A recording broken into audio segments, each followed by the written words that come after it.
Yo, yo, yo, yo, yo. Good evening. Welcome to another episode of Real Ball Talk.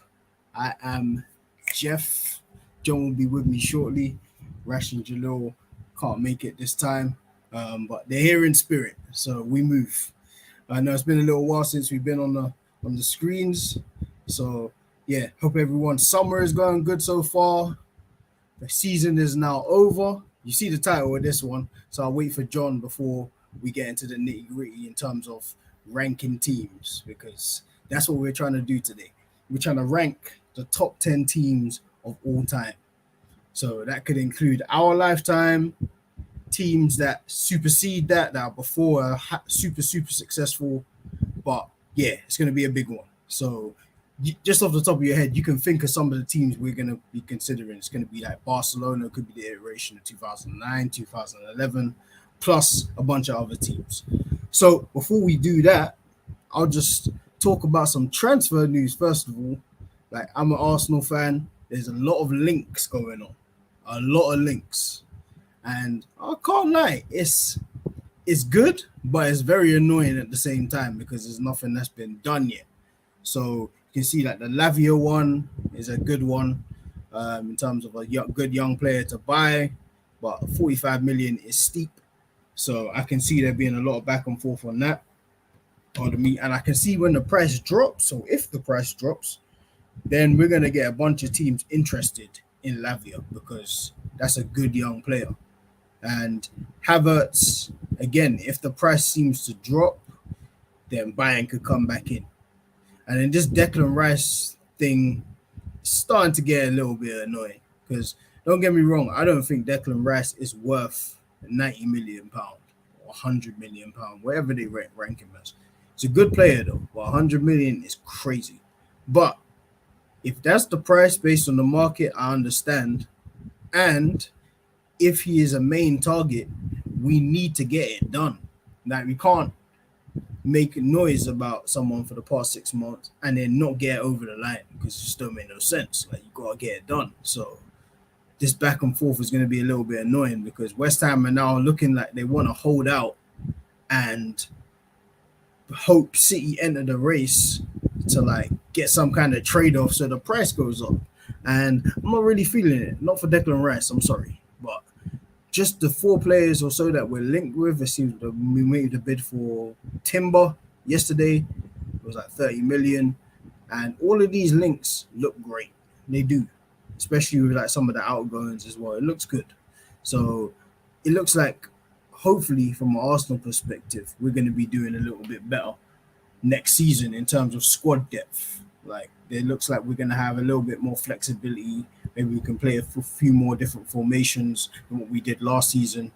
Just to, like, in terms of when we like might lose someone important like a Saliba, like instead of having to play Kiwior or Holding, you can just go to 3 at the back because now we're a little bit more confident. We've got like ball playing centre backs, etc., etc., etc. So that bit looks good. In terms of City, I know we haven't been on since City have won the Champions League. They are now in that uncharted territory. Well, it's charted now with Manchester United in terms of trebles. So that team looks very, very dangerous. But this version of that team looks like it may change. So I know there's links with Walker going, Gundogan going, Calvin Phillips I saw is going to have talks. Not that he's a feature anyway. He's been called fat once by Pep. And he also said that he's just not up to scratch yet. So, but yeah, just there's those players that look like they might be going, and it could be more as the summer goes on. So what you're interested to see what they will do. Because if they lose someone like Gundogan, who we know when it comes to the last 3 months of the season, he's clutch. He's great. KDB, whilst he's great, he's probably one of the best the Prem's ever seen. His injury prone, his injury record isn't good. So maybe you'll get someone in to be his understudy because you know that KDB is going to be injured for a portion of the season. And then Bernardo Silva might be leaving too. And he's been wanting to leave for the last year or two. So that's another interesting one. So even put it in the comments. What do you think City could improve on, position wise? What do you think they could add? Which players? Because you already know now that they've won several things, they've got a lot of money at their disposal, plus some of the outgoings. Who do you think they could get into their team this season that would help them to retain not only the Premier League but the Champions League? Because that's a big thing now. Like now you've won the Champions League, now you're being hunted for. Like, can you keep it up? So that's another one. Like City, Liverpool. Well, they've started well. They brought in McAllister. They've got one outgoing. They lost Milner. Liverpool's team needs a little bit of a revamp. And that midfield of Fabinho, Henderson, Wijnaldum when he was here, that iteration of Liverpool, those players have seen better days. Henderson's probably 33. Wijnaldum, we know, has moved on 3-4 years ago now, maybe 2 or 3 years ago even. Fabinho, literally, I don't know what happened to him. He literally went from 30 to, he jumped like 12 years. Like Fabinho is currently 42. I don't know what's going on with his body. Like he looked awful last season. And then you got, even let's just say this, like Van Dijk last season, it's like he had a delayed reaction to his ACL. Like the first season back, he was great. He wasn't as good as before because that was a very, very high level, but he was very good. And then, yeah, John's on. We said, John, how's it all going? Yes, Jeff. What are you saying, bro? Sorry, people. Sorry. Was just fixing up some stuff for the show today. But yeah, man, I've been tuning in at the moment. What are you saying, Jeff, man? Nah, enough. Just going through some of these top teams and their transfer activity. Just speaking on Van Dijk quickly. So, like Van Dijk, I was saying, like he looked like he's had like a delayed reaction to the ACL problem. Like the season before, he was good.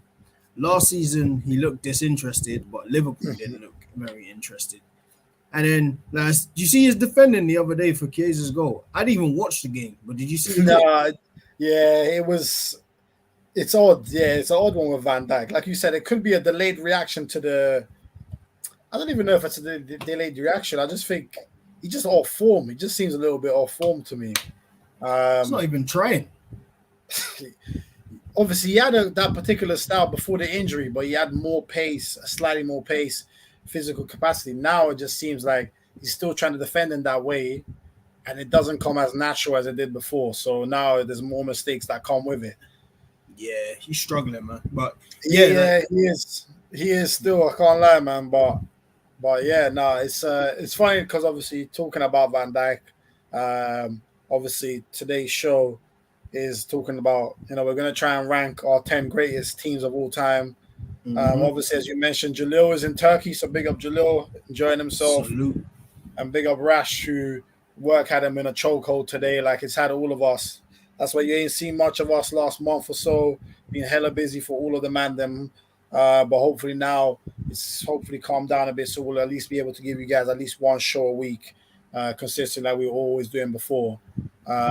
So yeah, today we're ranking the top 10 teams of our lifetime. We're going to try and be respectful. Obviously, some teams we're too young. Me and Jeff would have been too young to really, truly appreciate, but we're still going to mention them. It's only focused on club teams. Obviously, if there's anyone watching, or anyone that might want to jump on the stream, feel free to. We'll pop the link in the chat. You can jump on the stream, do it with us. But without further ado, I'm going to share the presentation, which is why I was a bit late because I came home from the office and then had to prepare this. So bear with me. I'm going to put that up on the screen.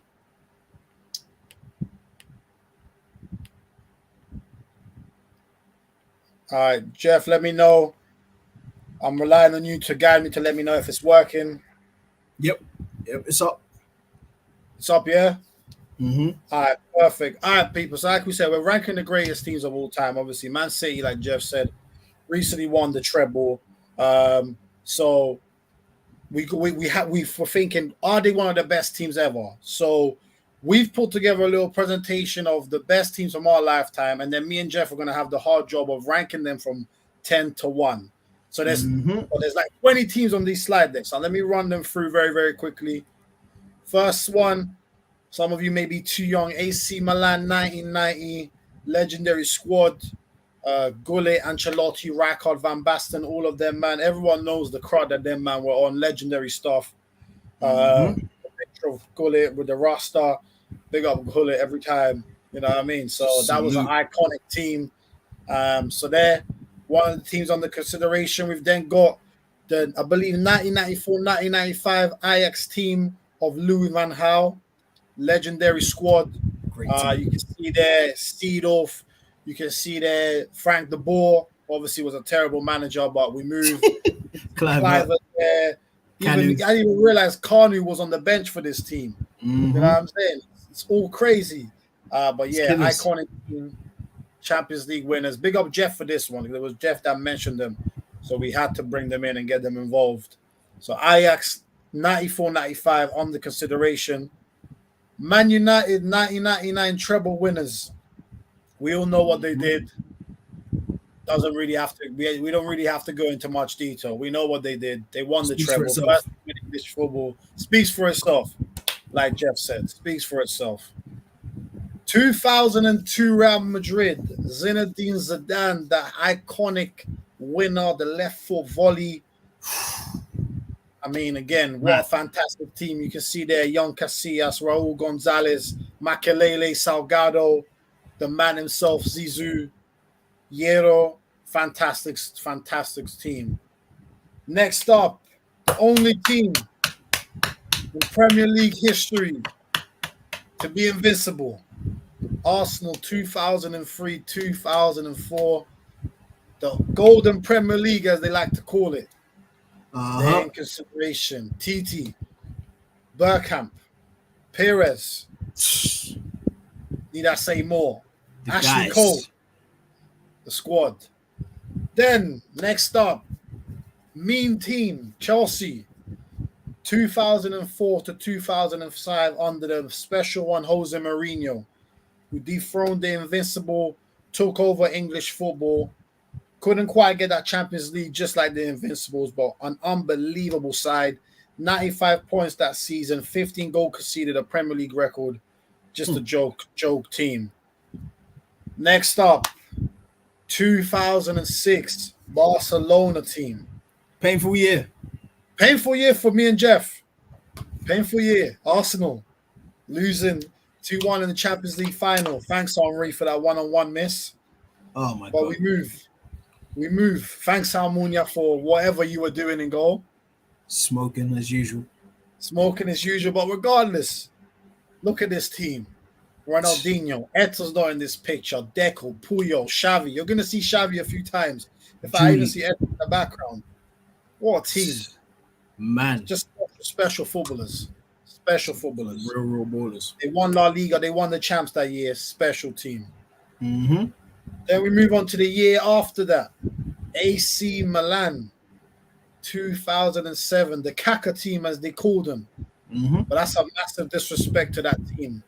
We Huge. had Nesta, who had Maldini, who had Pirlo, who had Seedorf, who had Gattuso, who had Kaka, who had Cafu. Dida. Man, what kind of team is this? Yeah. Come on, like, what are we doing? Madness. It's crazy team, Champions League winners. They are on the consideration. Yep. Barcelona, 2008-2009 treble season. And they've just made me realize, because this is in running order, but I'm going to put them up out of respect. But I'll talk about them at the end, because I've just realized one team that should be in here that I forgot to add. Okay. But Barcelona treble winners 2009. Mm-hmm. I mean, Pep's first season, there's nothing that needs to be said. I mean, look at the evil people we have on the screen. We've got Dani Alves, we've got Puyol, we've got Xavi, we've got Iniesta, we've got Messi, we've got Thierry Henry, we've got Yaya Toure. Eto is somewhere in the background. Hell, we even have Pedro there. Just a disgusting team. Treble winning. Just filth. Pure and utter filth. So we move. 2010 Inter Milan, also another treble winning team. If you like football, this is not what you wanted to watch. No. Not really. No. Not at all. It was This is shambolic at times. robust, rigid, hard to Rigid, beat. solid, Classic Mourinho team. classic Mourinho. Who else can make Materazzi's in the Eto? middle there. He represents the Inter team. The best fouler maybe ever. Maybe ever. But this team still had talent. We can't lie. Maicon, Zanetti, Cordoba, Milito. Samuel, Lucio, Schneider, Cambiaso, Eto, Yep. Diego Milito. Mm-hmm. Come on, man. With Jose Mourinho. Don't sleep on this team. Under consideration. Trust me. Next up. They're back. They're back again. They're back again. 2011 Barca. And I know what you guys are thinking, and you United fans have every right to think this because you're right. Man United 2007, 2008 was supposed to be in here. And I'm going to add them. Oh, yeah. They're actually in my picks to add, so that's just a clerical error. But they will be there. Yeah. But Barca 2011, man. One more is there to say, man. A lot of the same man from 2009. They just got better. 2009. They just got better. Just some slight tweaks. Take out Yaya Toure, put in Busquets. Take out Thierry Henry, add in David Villa. You know what I mean? Slight tweaks. But an unbelievable team. 2012, Real Madrid La Liga 100 points. They didn't get a Champions League quite there. I even forgot about this team. Exactly. Because they're slept on. Because they were a special team too. Just missed out on the champs, lost the Champions League semi to Bayern on penalties. Without that, they beat Chelsea in the final. And all of a sudden, boy, they're much more remembered. But still, an unbelievable team. CR7, Ozil, Di Maria, Pepe, Sergio Ramos, Marcelo, Benzema, Higuain. Like, come on. Bare Hall of Famous. Bare Hall of Famous. Then we got Bayern Munich 2013. If anyone ever wonders what the term German efficiency means in football, this team was the embodiment of German efficiency. Absolutely ruthless with so many good players. Your Lahms, your Robins, your Riberies, your Schweinsteigers, your Toni Krosses. I mean, again, we're just listing our Hall of Famers here. Treble winning, beat Barcelona 7-0 in aggregate that year. Oh, yeah, they pulled their pants down. They pulled their pants down. Just ridiculous. We move. La Decima, Real Madrid, 2014. They were waiting for this a long time. They did it. Again, unbelievable squad. Xabi Alonso, Luka Modric, CR7 still there. Gareth Bale's there now. Benzema, Coentrao, Marcelo, Pepe, Sergio Ramos, Carvajal, Casillas, Ancelotti as coach. Come on, man. Ridiculous team. And then we move. I mean, again, they're back. Again. And to be honest, I could have included the whole team pick. But to be honest, at times it felt like these three were the whole team. Oh, man. MSN. And we're not talking about Messenger. No Messenger here. We ain't talking about the Messenger here. We're talking about probably the most frightening thing ever seen on a football pitch. This was pure terror. Probably the best front line I've ever seen. Undisputed the best front line football will ever see. These three, forget about it. The thing is, they were all in their prime. I keep all in their prime. Nah. All in their prime. It wasn't fair. And hence they won the treble. Peak. Next up, the 2019 Manchester City team. Coming off the back of 100 points. What did they follow that up with? Oh, yeah. Just a casual 98-point Premier League season. Could have done the quadruple if not for that mad game against Spurs in the quarterfinals and them handballs. What a team. You can see it there. Company, Edison, Aguero, David Silva, KDB somewhere there. Bernardo Silva. Sensational. With who in charge? Oh, yeah. Pep again. Madman. And he's got like 4 or 5. He's got like 5 teams in here. What a witch. Oh, man. What a witch. Next up, Liverpool 2019. We couldn't disrespect Liverpool and not include one of their teams, man. Yeah. 2019 Champions League winners. Pure pace, pure power. Insane pressing. With quality as well. Trent, Van Dijk at his absolute best. Robertson, Fabinho, Mo Salah, Mane, Firmino, Alisson. How can I forget Alisson? Unreal team with Klopp. Unbelievable manager. Yeah. Top team. Amazing Top team. Champions League winners. 1 point away from winning the Prem. 97 points. They still have to be shouted out. Unbelievable team. That mad comeback against Barcelona. Liverpool heritage. They had to be in here. Had to. Bayern again. The only other team to have 2 trebles. Madness. What's there to say, man? Lewandowski, Thiago, Alaba. Unbelievable team, man. Yep. Unbelievable. Alphonso Davies coming through at that time. Embarrassing people. Semi-final against Barca. Oh, my God. What's my man? Or Semedo, wasn't it? Semedo, yeah. Oh, my God. Oh, buddy. He's never recovered. You can see where his career went. Bro, he's at Wolves now.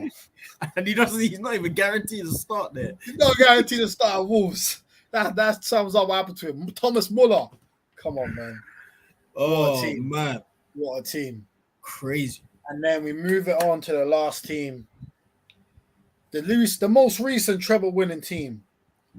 Manchester City. I mean, at one point in the season, it even looked like Arsenal might win the Prem, let alone them winning the whole treble. Yeah. And then they got their act together. Pep created some new random formation that no one's ever seen before. That guy John Stones is playing number 8 at times and is looking like a number 8. Akanji's playing right back when he's never played right back. Ake's playing left back. Just a bunch of randomness going on. Just a batch of randomness, but it's wicked and it works. And they had an absolute monster up top there to just bag goals. A maestro in KDB, giving space. It's a wrap. Gundogan, clutch, but what a player. Rodri, just sensational. Sensational footballer. And players like Grealish coming in, playing their part. Edison there from the start. John Stones, like I said, Diaz. Top team, man. And that is it. That is. Now it's time for the tough bit. Teams we are considering. What's that? Now it's time for the tough bit. Now it's time for the tough bit. I feel like I do need to add this United team in there. Like, how can I not? People, give me a second, man. You're gonna see my personal thing right now. Because I need to add Man United in here, man. How can I not have them in here, man? Here they are. Where did I just put them? Hold on a minute. They're in the bottom. Hold on a minute. Hold on. Oh yeah. Yeah, here's where they go. So. Technical glitch. There we go. Let me delete this. And then I need to add them here because can't have this without them, man. You know what I'm saying? Like it would be a distrust. They have to be in there. And let me add them in there, man. And let me give them their moment in the sun. Man United 2008 won the Prem, won the Champions League. Unbelievable team. Again, look at these pictures, man. Van der Sar, Tevez, Rooney in the background. This team had Paul Scholes, Michael Carrick, Rio Ferdinand, Nemanja Vidic, Evra, and of course, the main man in the middle. Mr. CR7. CR7 with Sir Alex Ferguson in charge. Me. Arguably the best British team ever. That will be up for debate. But what a sensational team. And a mix of speed, power, technique, unruined defense, mentality. And if they ever got to 92 minutes, they had Howard Webb as well, just in case. So on the payroll. But hey, we can't talk about refereeing payrolls without talking about Barca in 2009. That's the biggest travesty in football history. So I'm not going to disrespect Man United. So now it's time to rank them from 10 to 1. Boy. It's going to be tough. Whew. Boy. All right, is there any quick wins? Like teams we can get the hell out of here fast. Is there anyone who we can get the hell out of here fast? No disrespect, because these are all great teams. You're right. But hey, it's like when we did the player rankings.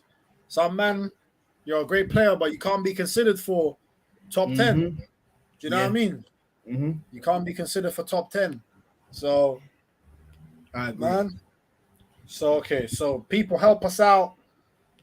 We're going to start to now eliminate some teams. Drop your thoughts. Right. Cool. So, what's the best way to eliminate the teams? Delete the slide? Yep, I agree. Delete the slide. Whew.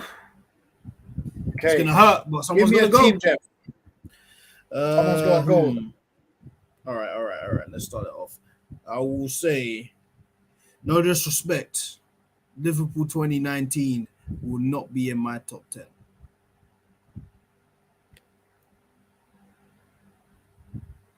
Liverpool 2019, yeah? Yeah, I think they should go. When I did my ranking, I had Liverpool 2019 as the 13th best side I've seen. Right. Which means they are eliminated. Now, you are the I know link. what I'm going to say. In fact, I know what Lamps is going to say. Mm-hmm. Classic. Liverpool the first to be eliminated. Hey, you know someone's going to go. We're not going to eliminate Liverpool first. Let's eliminate someone else first. Then we'll eliminate Liverpool. Okay. Okay. So for me, I'm going to put them up on the screen. I mentioned them because they had to be considered. In fact, let me just make sure. Yeah, I mentioned them because they had to be considered. Special team. Inter Milan 2010. Didn't make it. They were out. Didn't make my top 10. Damn. See, mine, I'd written down a bunch of teams. I'd considered a bunch of teams. Inter with mine, don't get me wrong, playing football, they were an awful team to watch. Like, yeah. You know what? Sometimes they could play. They could play sometimes when Mourinho let them. When he let them. Like Etu played left wing, didn't complain. It was weird. There was all kinds of things going on, but they got the job done. So, like, for efficiency, it's hard to, like, discredit them in a way, because even on their route there, like, they played Chelsea, they beat Chelsea. That was a tough game, like the quarterfinals. Barcelona, I remember that first leg. I think they won 2-0. I think they won 2-0.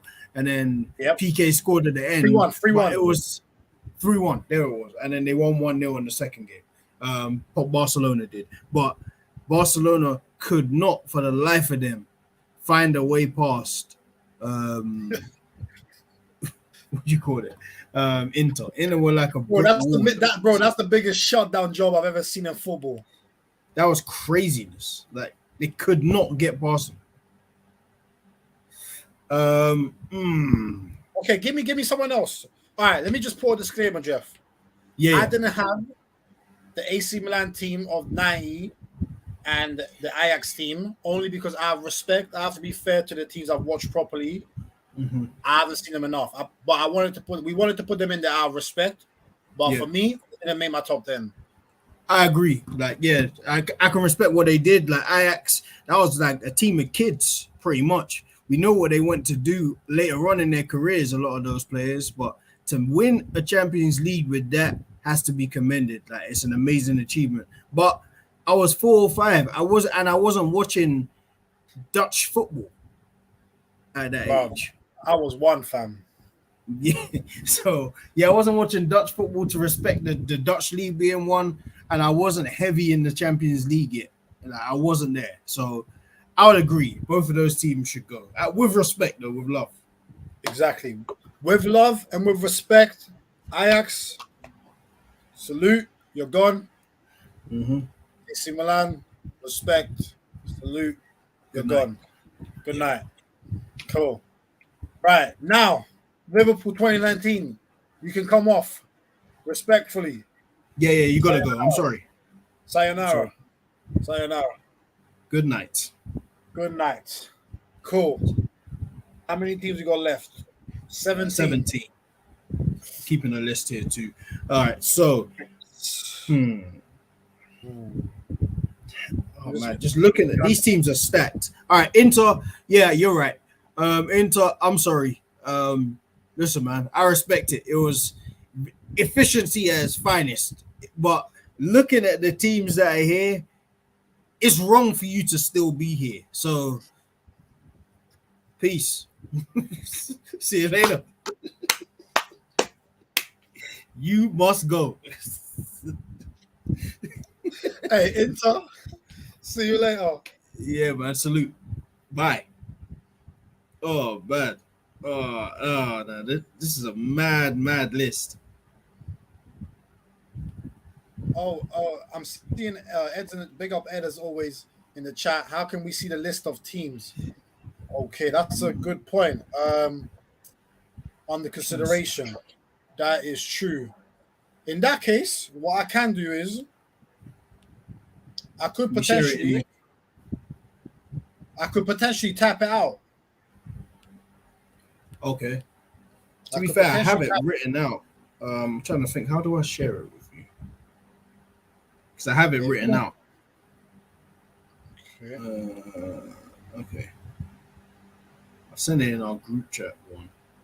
Yeah. I don't know if it's easy. Because as you're logged in, you might be able to just paste it in the comments. Oh, did you post it in the private chat? Yeah. Or in the group, yeah? Yeah. That's actually. Cool. And you posted all the teams, yeah? Yeah. Or the 16. I've deleted the 4 now. Oh, put the 4 back in. Oh, okay. Let me do that. Oh, no, it's cool, actually. I can just add that in. Yeah, that's cool. Okay. That's cool. Okay, cool. That's cool. So let me just do that now for a sec. In the meantime, Jeff, have a think about the next team that you want eliminated. Obviously, Ed's trying to give you some help. He said delete Arsenal, Chelsea, and Liverpool. Yeah, you know what? He's actually right. Like the Arsenal team, again, great team. Domestically, did something that still to this day hasn't been replicated. It's nearly been 2 decades and no one's done it. And I don't think anyone will do it because it's just a hard thing to do to go, pardon me, a whole season unbeaten. But against these other teams, this is my thing when it comes to like the criteria for this. You have to have won the major thing. That's my main caveat. So that when I say the major thing, I'm talking about the biggest thing in club football. Champions League. We didn't do that. Yep. So that team has to go. Yep. For me. And same with Chelsea. Like you did well. I think they beat us in the semis or quarters, but it's not enough. No, I agree. I think you're spot on. I think you're spot on, and I think that Arsenal team, great team, beautiful on the eye, but again, if you don't win, if you don't even get close to winning the big one, then to be a top 10 team ever is tough. It's impossible. Do you know what I mean? It's literally impossible. It's literally impossible. So hold on. I'm adding the teams onto the private chat just so I can send it. So you'll see two of me for a sec. So I've just done that. Oop, after that. Let me. Yeah. Okay. Cool. Just need to do that. Yeah. Right. Yeah. So the teams are going to be coming up in a sec, so everybody can see. So bear with me. I'm going on the thing now. Okay. So let me know when you can see that, Jeff. I should be adding them now. Okay, let me just check the chat. Oh no, it's on the PowerPoint. That way everyone can see it. Okay. So if you see what I'm kind of trying to do, I'm gonna do something like this for now. Then yeah, it's Ajax. It was Milan, 1990, Ajax, 94, 95. 1995, United 99. Let me remove the numbers. The United 99 were there, right? Yeah, they were there. I'm just listing them all out so you can see the full list. So that when people watch it back, they'll understand like all the teams that were considered in one form. Barca 2006. Yeah, that's a lifesaver that you did that actually. Very helpful. Yeah, cool. Barca 2009. And Barca. Oh yeah, Inter. I need to add Inter back in. Inter 2010. Yeah, Barca 2011. Liverpool 2019. Yeah. I think Liverpool 2019 is the only other team I need to re-add, isn't it? I think so, yeah. I think you got all the Yeah. rest. We go with the rest. And then that way, any team that gets eliminated, we can highlight in red or something. Makes sense. Let's do that. City 19. United. Oh yeah, United 0708. Here.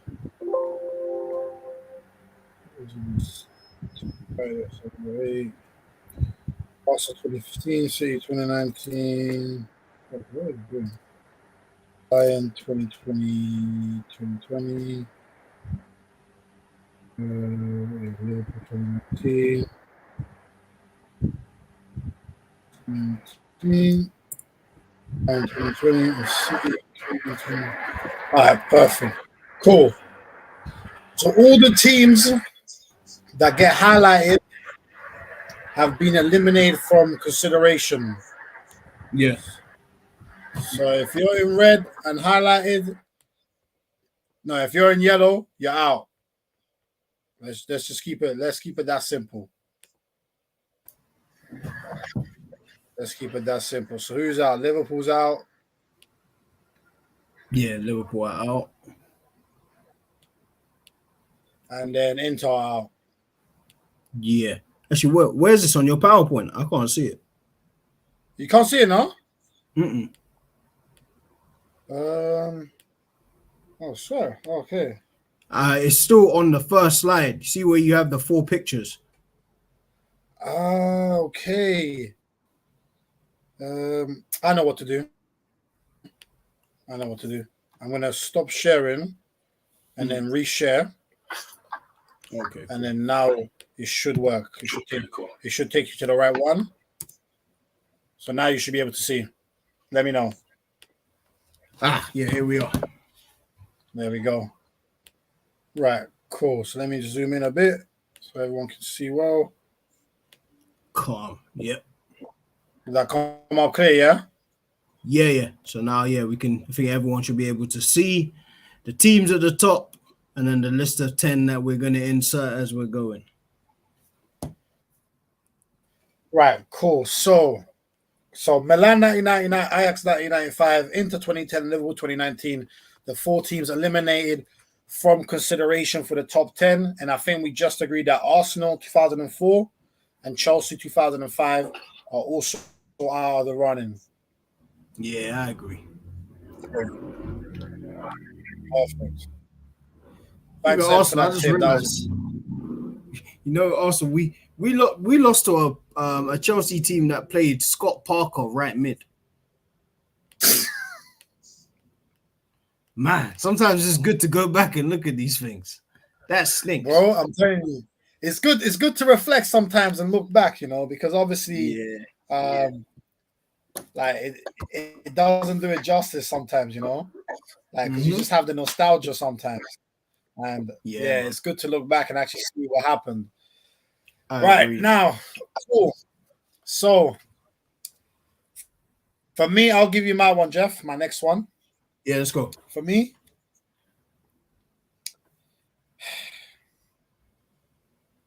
in fact, why am I acting like this is hard? United 999. Peace. Ooh. What? Nah, man. I'm not buying them. Not buying them. Oh, whoa. All right, we got our first pushback. Here we are. Wait, okay, I'm why? not buying them, man. Why? Nah, man. Let's hear it. First of all, they won the Champions League from 2 corners in the 90th minute. Yeah. Come on. Second, they won the Prem on the last day. Fantastic. And they won the FA Cup by beating Arsenal in the semi-final, I believe, when obviously Bergkamp, I think, missed a pen, and then Giggs went on that fantastic solo run. So I'm looking at it and I'm saying, Jeff, I got to go through the PowerPoint slides now, right? I got to go through the slides. And I got to go through them. And I'm looking at them. And this is the treble winning team. And I'm looking at the rest of the teams and I'm saying, are you better than this team? I'm not sure. Arsenal are gone, cool. Even that one would have been debatable, but obviously this is the slide that I guess dumbed down. So Arsenal, cool, they're gone, innit? They're gone. I'm taking them out. Again, Chelsea 0-4-5. I'm not even sure that the 99 treble winning team is better than this team. But again, they're gone already. So cool. Okay. Cool. So now I'm looking at Barca 06. Are the treble winning team better than that? I don't know. AC Milan 2007. Come on, they're not better than this United team. You know it. They're not better than this one. They're not better than this one. But this one is even a joke. I don't even need to keep them there. This one, okay. This one could be debated. This one could be debated. Do you know what I mean? Yeah. Could be debated. I think I prefer the what's it called? The Madrid side, but you could make a case that the United team, obviously, naturally, because they won the treble, which has to get its respect, should be ahead of them. You can make that case.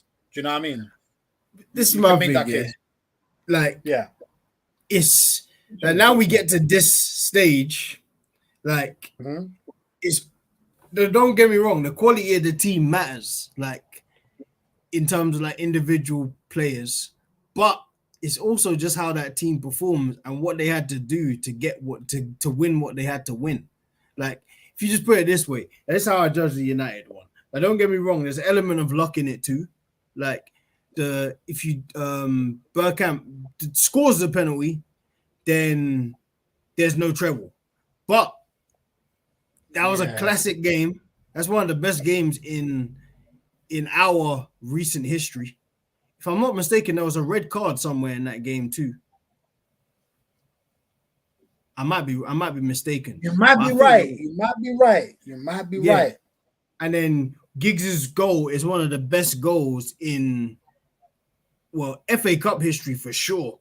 Like that run it's an iconic run in England. Like that run was stupid. Like that's a great goal. Then you talk about the league. You've just come off the back of losing to Arsenal in 98. So we're the team who's at the top of the list. Like 98, we had the Premier League and the FA Cup. That was our first double. We were doing bits. To come back and win the Premier League and win the FA Cup, and then you mix that in with that Champions League run of how they shouldn't have really even been there in the final. Juve Well, Juve had beat them at Old Trafford, right? And then we're 2-0 up or something. Yeah, let me double check. I have it somewhere. Double check that, man. But listen, people, Ed, I know you're still in here because obviously things are about to get heated. Get the mandem in the chat because I want to know what they think about this United treble team. So you know who the mandem are. All of the rest of them, man. If they're about, tell them to jump in and tune in because we need more people. We need people's thoughts. Because this is where it's about to get tense. Put it this way. So, all right. So it was 1-1 at Old Trafford. Then you went 2-0 up on the second leg, Juve right? went 2-0 up at home. If I remember, Inzaghi scored twice. I might be mistaken, but I think I remember Inzaghi scoring twice. Keane scored. Keane missed the final, right? Yes, he got suspended in that game, but he scored in that Juve semi-final, the second leg. Oh, yeah. Like, there's too many variables for why they should be there. If you're 2-0 down in Turin, like, you're not meant to come back from that game. You're just not. And like in those times, what was it? Del Piero. I can't remember. It was Nedved there yet. I don't think Nedved was there yet. Zidane was definitely there. Yeah. There's Nedved. I don't think was there. I think Nedved was still at Lazio. But there's ballers there. Like there's a good and Juve are that team. Thuram there. Was who? Say that again. Thuram. Yeah. Was he there yet?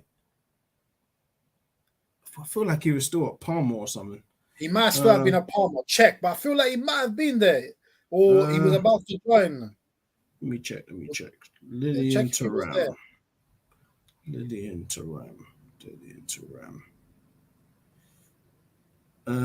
Okay, so let's see. Yeah, he was at Parma. He moved there in 2001. Okay, makes sense. But yeah, man. Yeah. But that's why I have a problem with them, Jeff, man. Why is that? Like, look at all these variables. It's like, do you know when, like, there's such fine margins to everything? I'm like, bro, you scored 2 corners in the 93rd minute onwards against Bayern. You were penalty kick away from not winning the FA Cup. Hell, you even won the Prem on the last day. Yeah. But just that's this close to like have a winning 2-1, and I know what people are gonna say, but I'm like, I don't know, man.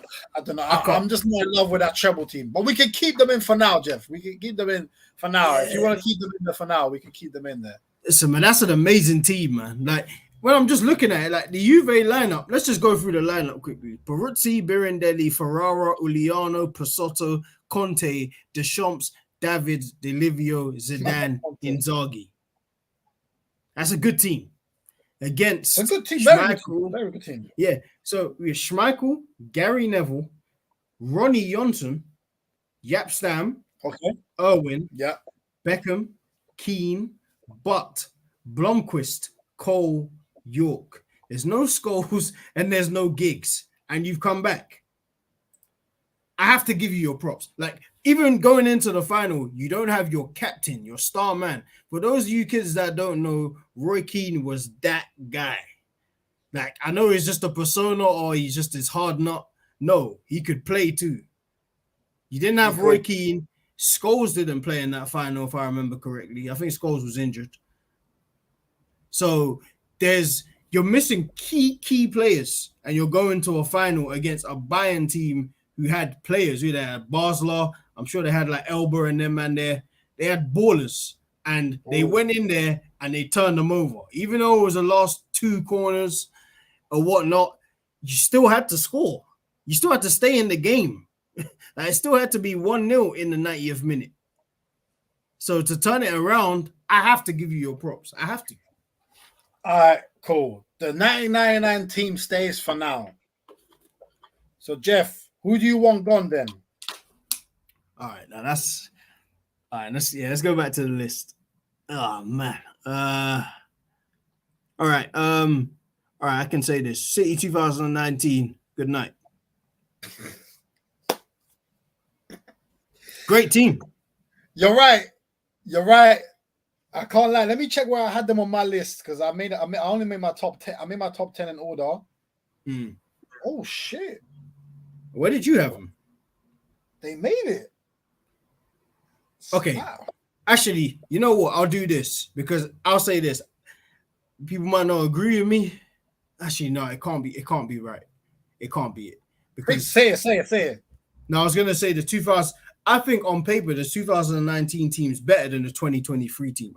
I'll say this: I don't really like City's team right now. It works. They didn't make your mind either. Yeah, I don't like it. So you know what? I'm gonna do this.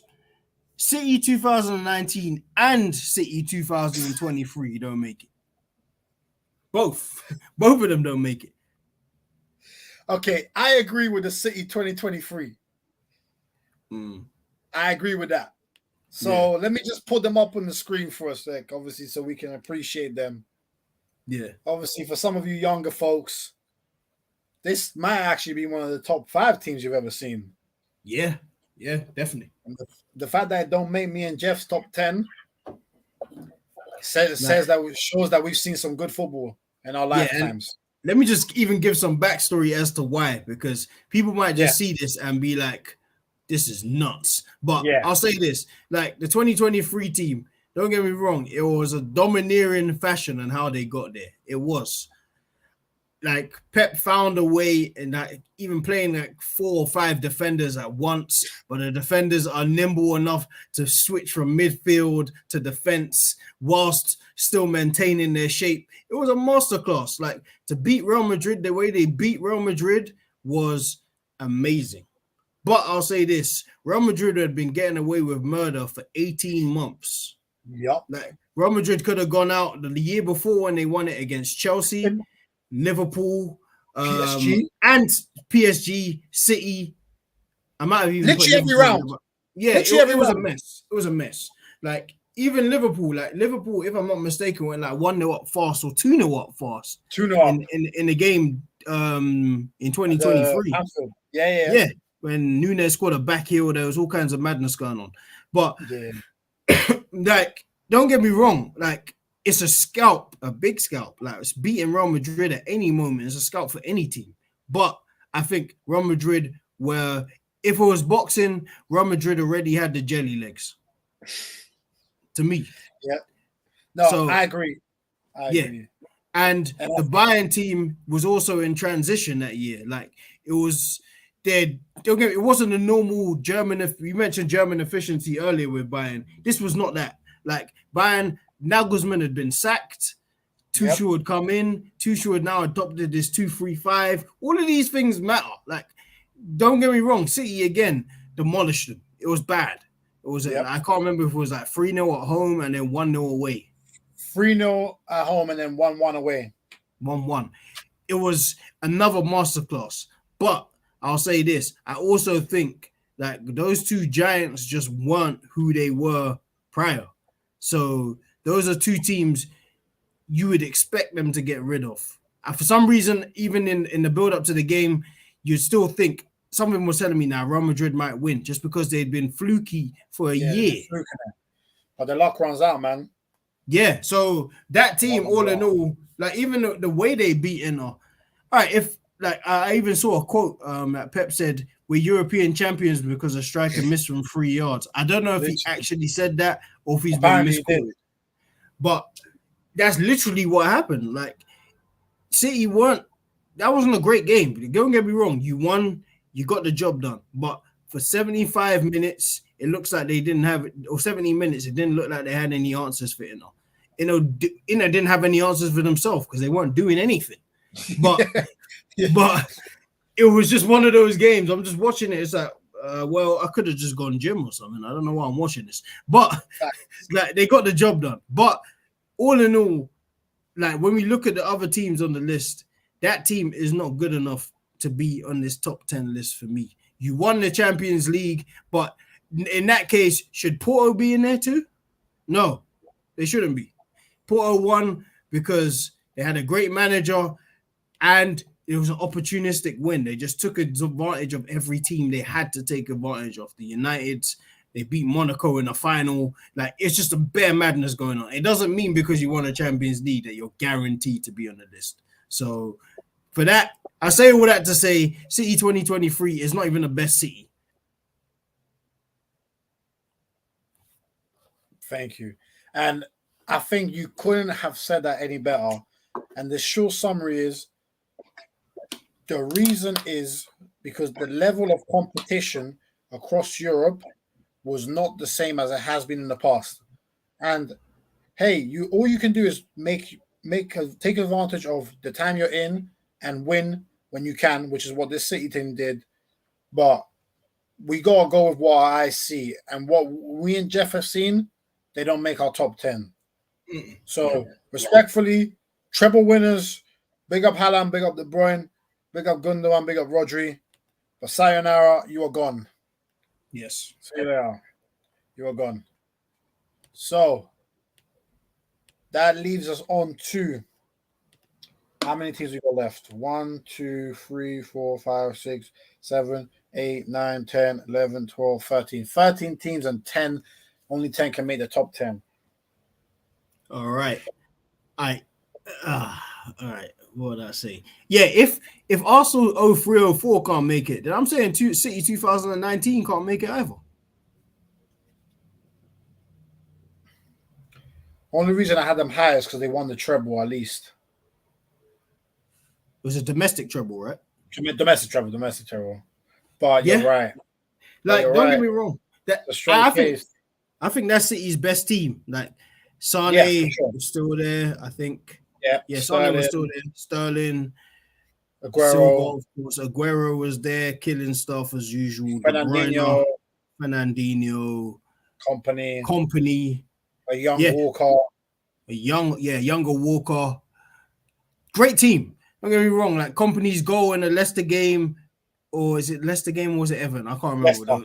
Leicester. Great goal. Great moments. They pipped Liverpool in that season. Like, it was a great season. But I'm going to say this. Like, even though it's the best City team, it doesn't compare in terms of accolades to the rest. You may play some of the best football, but then when it got to Champions League in 2019, who did they lose to that year? Tottenham. Remember that Fugazi game? Oh, yeah. But even that, like, don't get me wrong, it was weird because Sterling's goal probably should have counted, if I remember correctly. And what's the guy's name? Llorente, innit? Fernando Llorente scored the header, was a handball. But you were 1-0 up in that game, if I remember correctly, and you quickly went 2-1 behind. That wasn't all just scandal. You lost that game fair and square to me. Or cheating and square. You lost. Like, you lost, It doesn't matter. Like, you lost. So I can't, like, look at the other teams out here. It'd be a disrespect for City to still be here based on a domestic treble. Like, domestic treble is cool. It's great. But don't you think, Jeff, we're also doing it? We're doing it in a mix of what you won and how good we believe you were, right? That's why, for example, a City 2023 who won the treble are out, but a Barca team of 2006 who only won La Liga and Champs, they're still here because we know they didn't win as much but they were better. So I'm just looking and I'm just thinking, that City 2019 team, can we really say they weren't better than the United treble winning team? They might have been.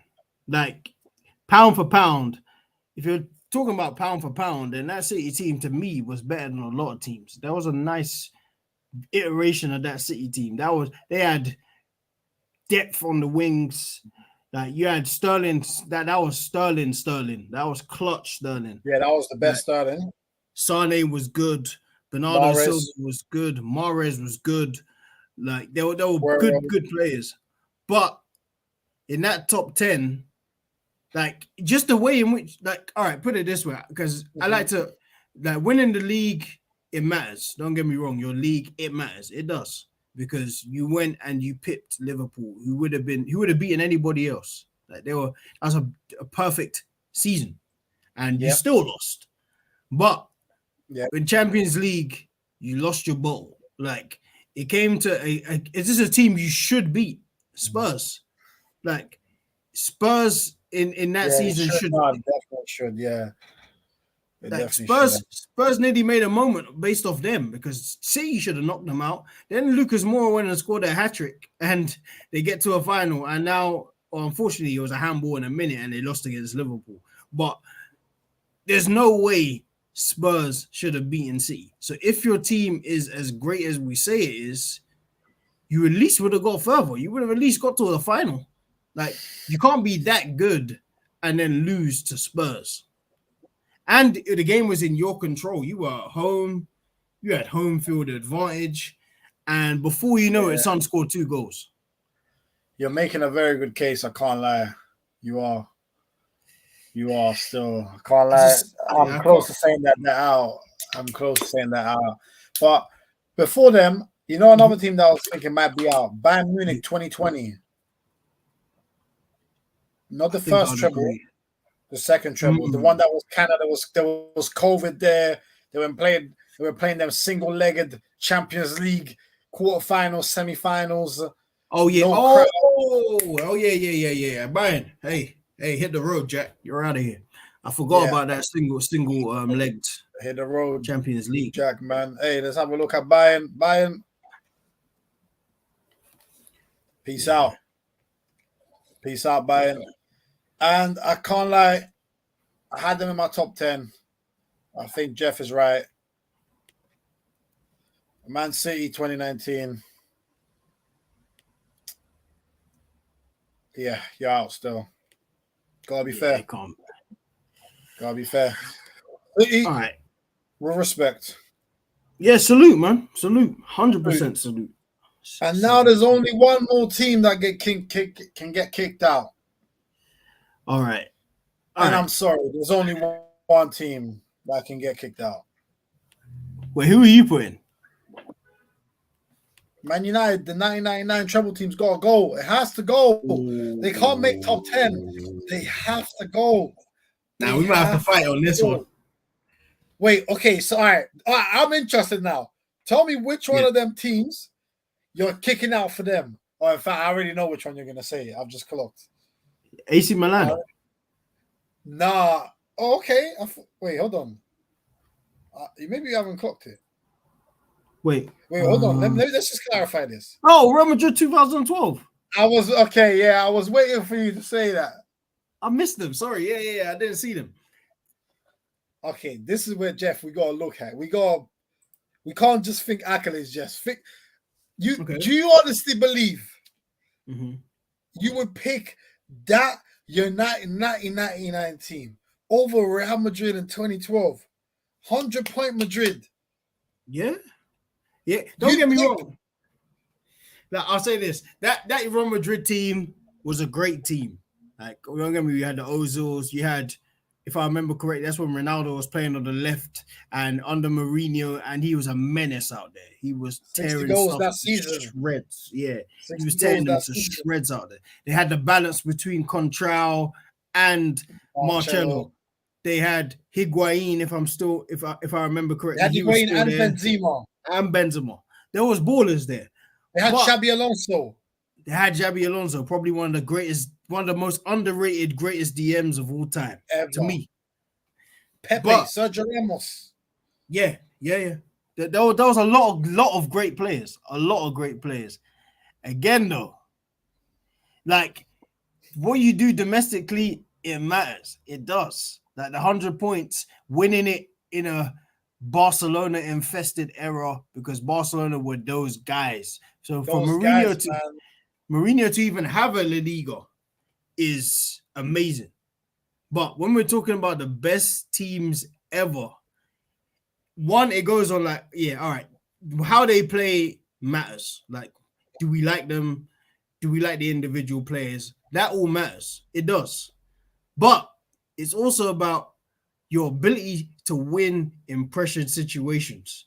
Like it or not, United won in every pressured situation. They did. But Like, Jeff, Madrid lost the semi-final of the champs to Bayern on penalties. I know.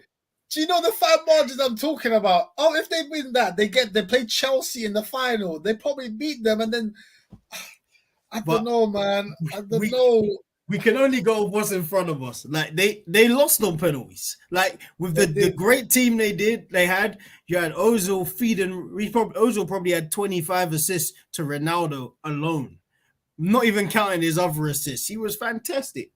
So was Ronaldo. Fantastic. So was Benzema and Higuain. They probably had 30 apiece rotating because Benzema wasn't Benzema then. He was still Benzi. He was Benzi, but he wasn't Benzi. Until Higuain left and went to Napoli, those two were fighting it out every season. Yeah, every season. But this is my thing. Like when those pressures around situations are what makes great teams to me. So you lost on penalties. Another team might have won on penalties, and another. Like, I'm sure in this list, there's teams that won on penalties too, and that makes it better. Like even if let's just use this as an example, Madrid 2014. They were 25, 30 seconds away from Atletico Madrid being the champions of the world.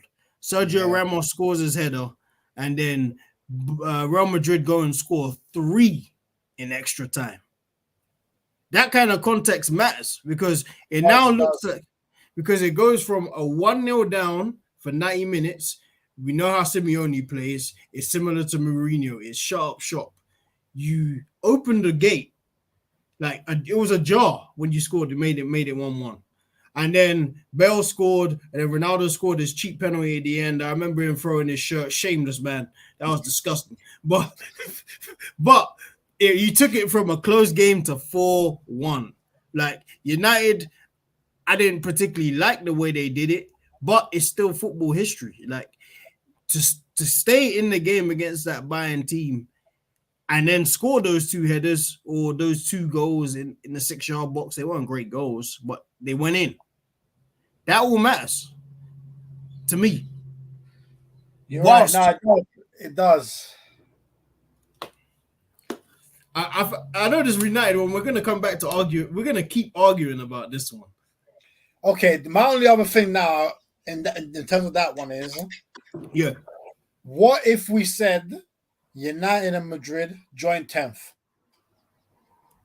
Oh no, we can't have a joint because it just doesn't feel right. One of them's got to go.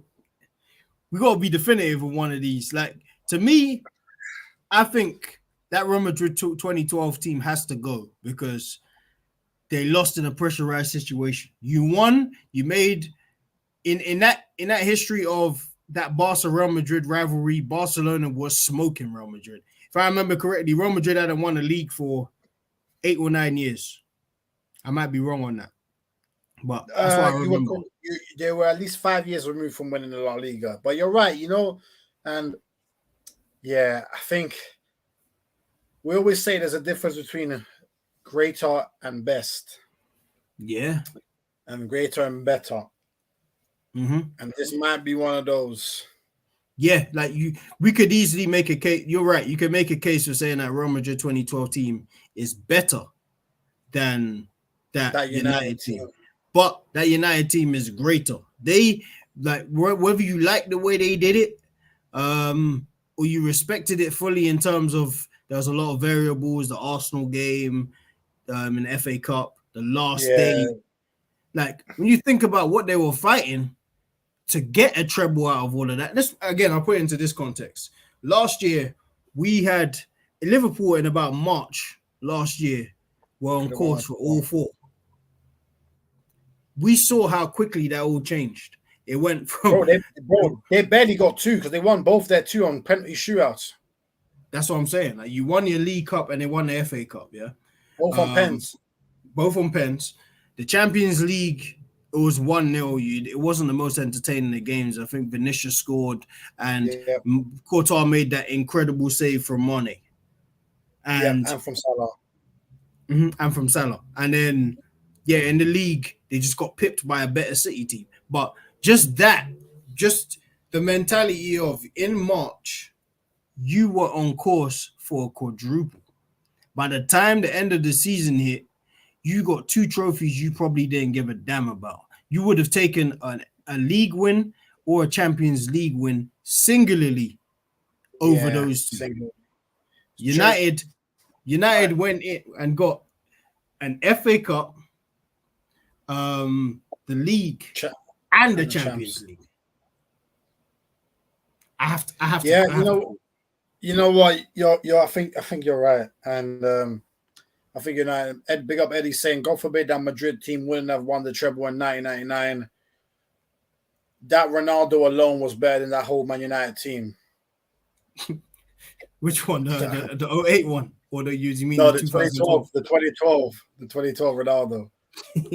Yeah, Ronaldo then was on a madness. And big up Falak in the building. Good to see you in here. Big up Falak saying hello, beautiful people. Big up Falak. We back. Good to see you in here. We're ranked. So Rash and Jalil. Rash, work held him until mad late. So they had him in a chokehold. He's out now, so he's on his way back home. And Jalil is in Turkey.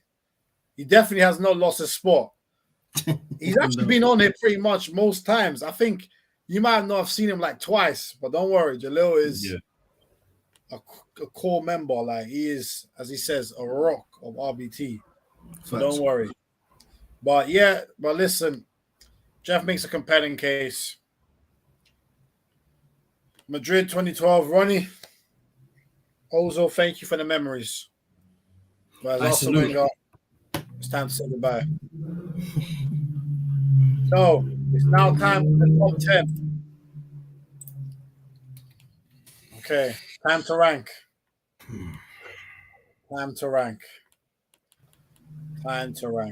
The top 10 teams. Now, again, for me, obviously, yes, Fala, we're ranking the top 10 teams we've seen in our lifetimes. You can see there the full list of all the teams we've considered. The teams highlighted in yellow with the red are the teams that have been eliminated from contention for the top 10.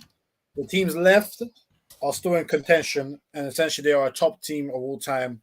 And you can see also here within the slides, we've kept slide decks for all of the ones that are still in, so you can appreciate them. Fala, treble winner 99 United, 2002 Madrid, 2006 Barca, 2007 Milan, 2008 United, you'll love that team, 2009 Barca, 2011 Barca, 2013 Munich, 2014 Madrid, 2015 Barca.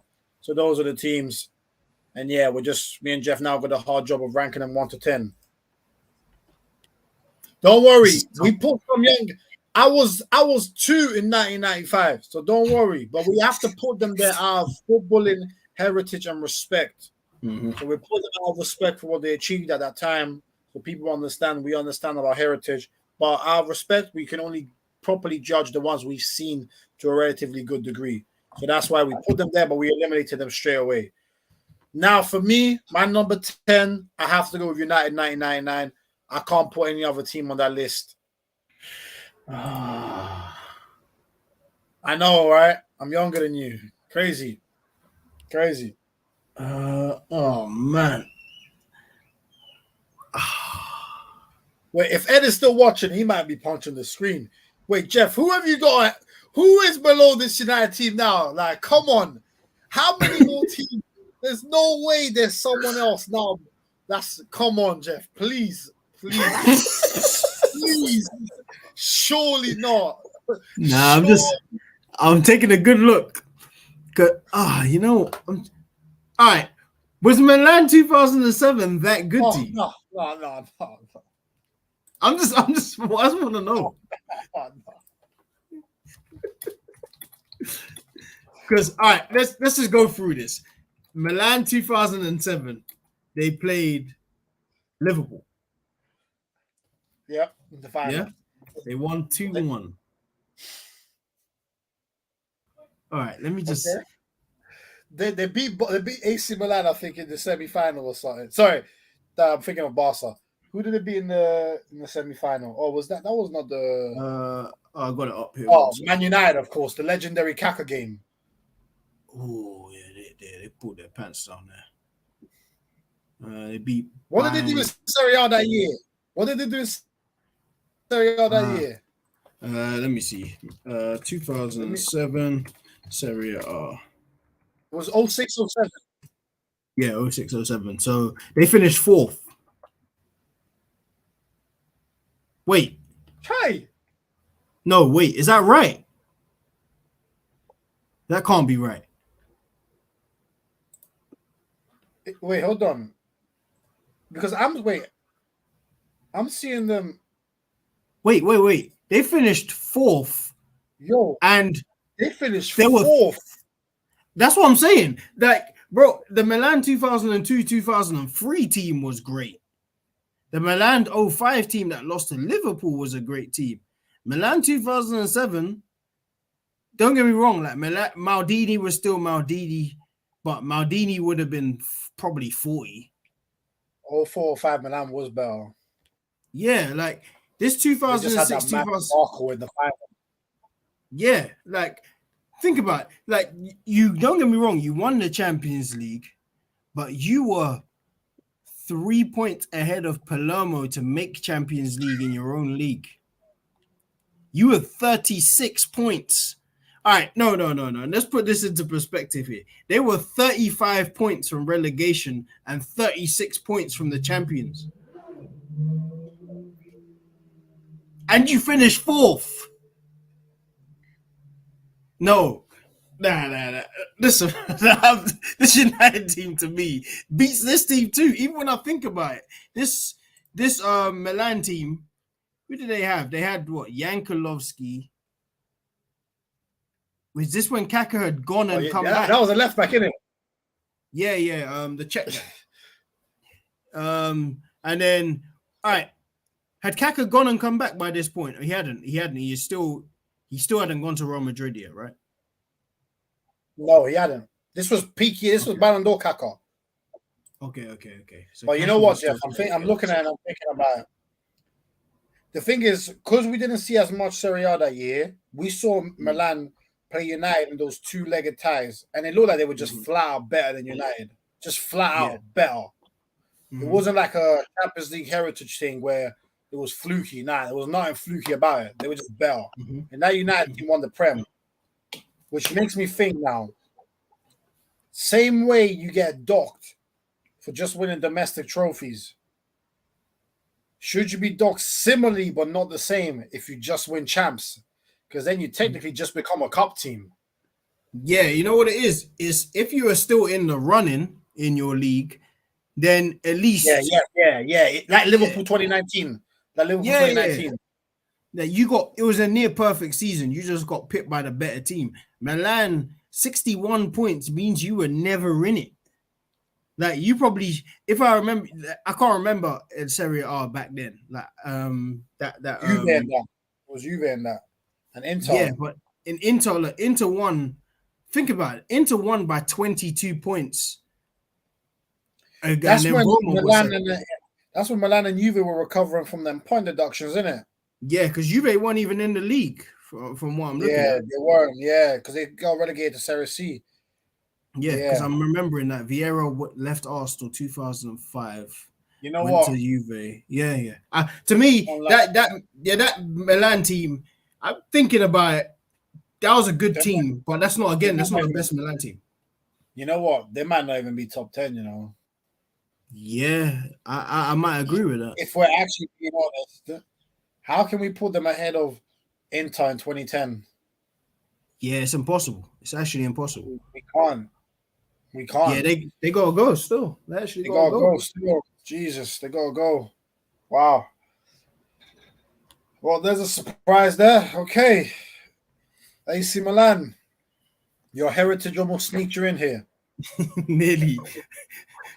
Almost sneaked you in the top 10. But end of the day, 38 points off first. You said say that again? What was it? 38 points off first?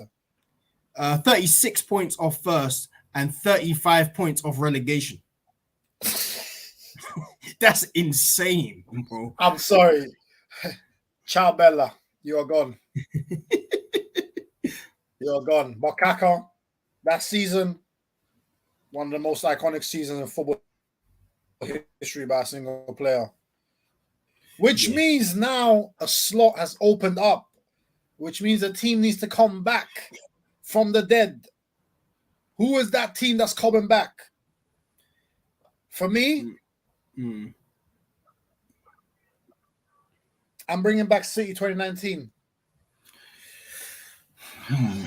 Okay. City 2019. For me, what would I pick?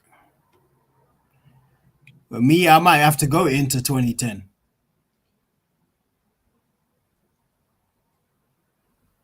No matter that. I'm not mad at that. All right. Actually, all right, let's trade reasons. Let's see who wins. So you name your reasons for City 2019. I'll name my reasons for it into 2010. So, okay. In that case, we're doing technically a direct comparison between the two. So now I'm thinking about it. I'm thinking, do I have confidence that City team would have been that Inter Milan team? No, actually. I'm not confident because I saw a better Barca team not beat them. Yeah. I saw a better Barca team not beat them. And I agree. City played a better football, for sure. But that Inter team, they beat that iconic Barca team. They comfortably beat Bayern in the final. They beat the Chelsea team that won the Prem that year under Ancelotti. That was a great team. They won Serie A convincingly, from what I remember. Top players, top manager. As much as we love good offense, great defense was winning at that time too. And they had enough offense to win. So they won the treble. Yeah, I've talked myself into Inter. It's got to be Inter, yeah. Okay. Yeah, I'll put Inter in. Okay, cool. So Inter get 10th. In. Or are you saying they're back in the running and then we now figure out who's 10th? Okay, for me, it's one of... Okay, let me tell you what I'm thinking in terms of... Wait, who is it that's out? It's Milan, innit? I've done that already. Yeah, Milan out, yeah. So it's 1, 2, 3, 4, 5, 6, 7, 8, 9, 10. Yeah, it's 10 left. Yeah, perfect, cool. The way I was thinking it was... wait, hold on, where's Inter gone? Add Inter here somewhere, yeah. I'm just adding them back in. The way I was thinking was... For me, I know who's between 8 to 10. Okay. Let's hear it. I don't know the order, but for me, the 8 to 10 have to be United 99, Inter 2010, and Madrid 2002. For me, those three teams are the 8 to 10. For me. Okay. See, I like that Madrid team in 2002. I do, yeah. Right, let me just have a look. Check what they did in the league. Yeah. I feel like they didn't win it, though. I feel like it would have been Deportivo or one of those ones. Or Valencia, one of them. Yeah, 2001 to 2002. The Liga table. Let's see. Okay, they finished third. Valencia were first, Deportivo were second, Real Madrid were third. Was it close? They were, they were 9 points off. So they were 2 points behind Deportivo and then 9 points behind Valencia. So that could be one of them ones. It could be close. They see they're not quite going to win it. They let it go the last couple of games. The gap goes from like 4 to like 9. Yeah. They were a great team. They were a great team. For me, if I had to pick, I'll probably go that Madrid 8th, Inter 9th, United 10th. Okay. Wait, unless are there any other teams that you're looking at there? No, I think Barca 2006. Nah, they can't be that far down. I'm just trying to think who was they had. So they still had Puyol, they had Marquez, Rafael Marquez, Victor Valdez. Deco, Ludovic Deco. Julie, Yep. Eto. Eto, Ronaldinho. Mr. Ronaldinho, Xavi. Xavi, not full, not Xavi yet. Not Xavi yet. Yeah. Oh yeah. You delayed a bit. Oh, you're back. All right. So yeah, Xavi. Yeah. Xavi was still good. Xavi's never been bad, but he wasn't there Yeah, yet. never been bad. Who's left back? Who was the left back at that point? I can't remember who that left back was. I feel like their DM was like Ed Milson or something. Yeah, I think you're right. It was Milson.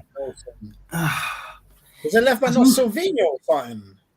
I was gonna say that, but I didn't want to sound crazy. Yeah, I think it might have been Silvino, you know. Let's see. Champions League lineup finals. Check. Oh, Van Bronckhorst. Van Bronckhorst. Yeah. Solid left back. Good left back. Yeah. Solid. Van Bommel, Oligua.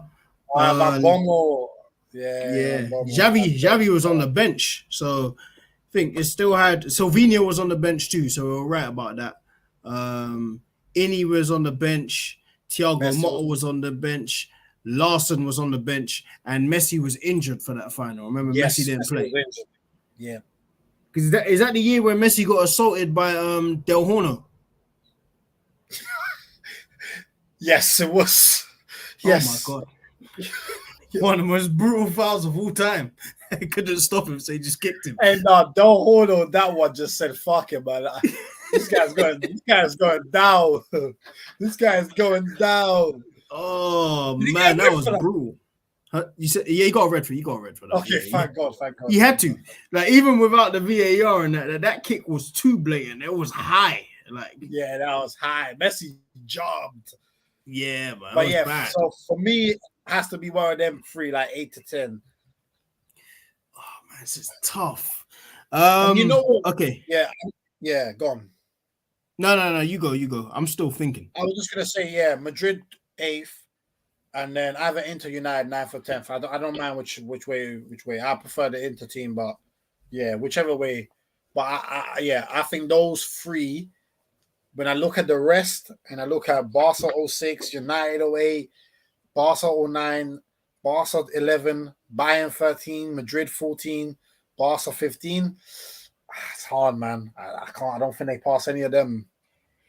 Yeah, you might be right. I'm just trying to remember. So it's 2002. Real Madrid was still Real Madrid, of course. Bayer Leverkusen were in the final. That was the Ballack, Lucio, Z Roberto. Yep, that was a top team. They just bought everything. Yeah, that was a really good team. Okay, all right. Let's agree on 10th. So who would 10th be? So for you said it would be one of those. I'll let you pick because I'm not far between. It'll be one of them. Okay. For me, I'll probably put the Madrid team 8th. So I'll probably it's either Inter or United 10th. My preference would be United to be 10th, but I'm not fast. It can be either or. So I'll let you have the final say on that one. Okay, all right. Give me 1 second. Because I'm just looking and I'm saying the way Inter won the treble was a lot more convincing than the way United won the treble. And the caliber of teams that Inter beat, that Barca team, that Chelsea team, they beat a good Bayern team. It was convincing. Whereas United, it was a lot of character. They had a lot of quality, but there was a lot of character. But there were a lot more fine margins with United's than with Inter's. That's why my preference would probably be United 10th, Inter 9th, and Madrid 8th. Madrid could even be 9th. Madrid could even be 9th. Because technically they only won the league, and they came third in our Liga to Valencia, who were very good. But you know what I mean? Yeah. I'm trying to really remember because I had that Real Madrid 2002 final on VCR. Rash is in the building. Yeah, Rash, what you said, bro? What's going on, man? You good? Yeah, All good, man. bro. All good. We're in the fight of our lives here trying to pick this, man. Yeah, I can see how far you've got. Yeah, but we're now in the top 10. We're now in the top 10. It's been tough, man. Yeah, let me just run you through. So, all right, we're now 8 to 10. We've got an idea of who it is. So we got United 99, Madrid 2002, and Inter 2010.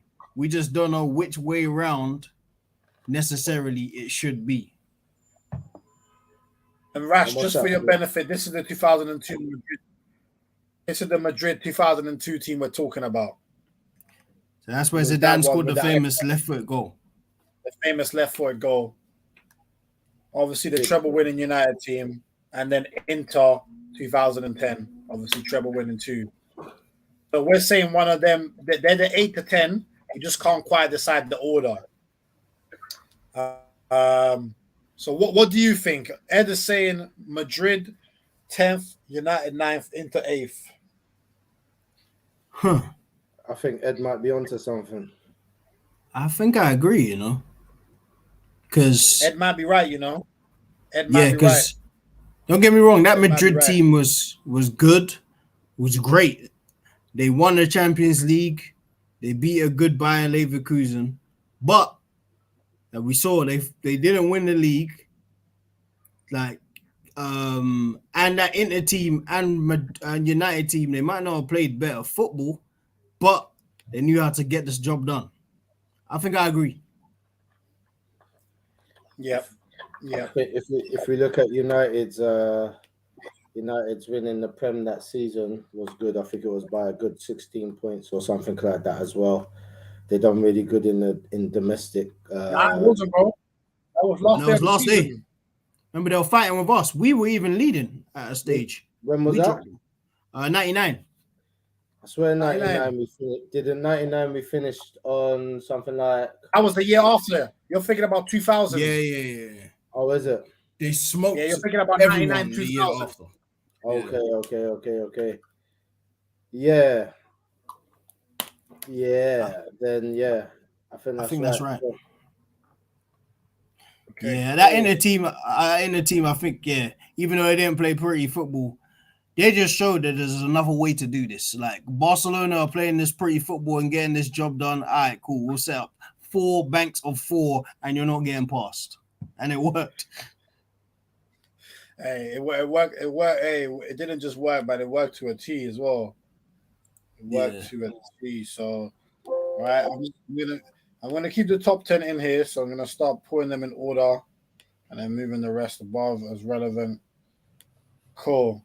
So, right. So in that case, so we've done 8th, 9th, 10th. So Rash, obviously, let me try and okay. So once the team has been picked, I'll probably just highlight them yellow, green, just so you can see that they're now gone. They're in the top 10, but they're gone from consideration. And then Madrid 2002. Right. So Rash, you can see the 7 teams there. They are not highlighted at all. They're the 7 teams we believe are the greatest. The ones who 7 teams believe are the greatest. Now you need to. Those are who are not highlighted.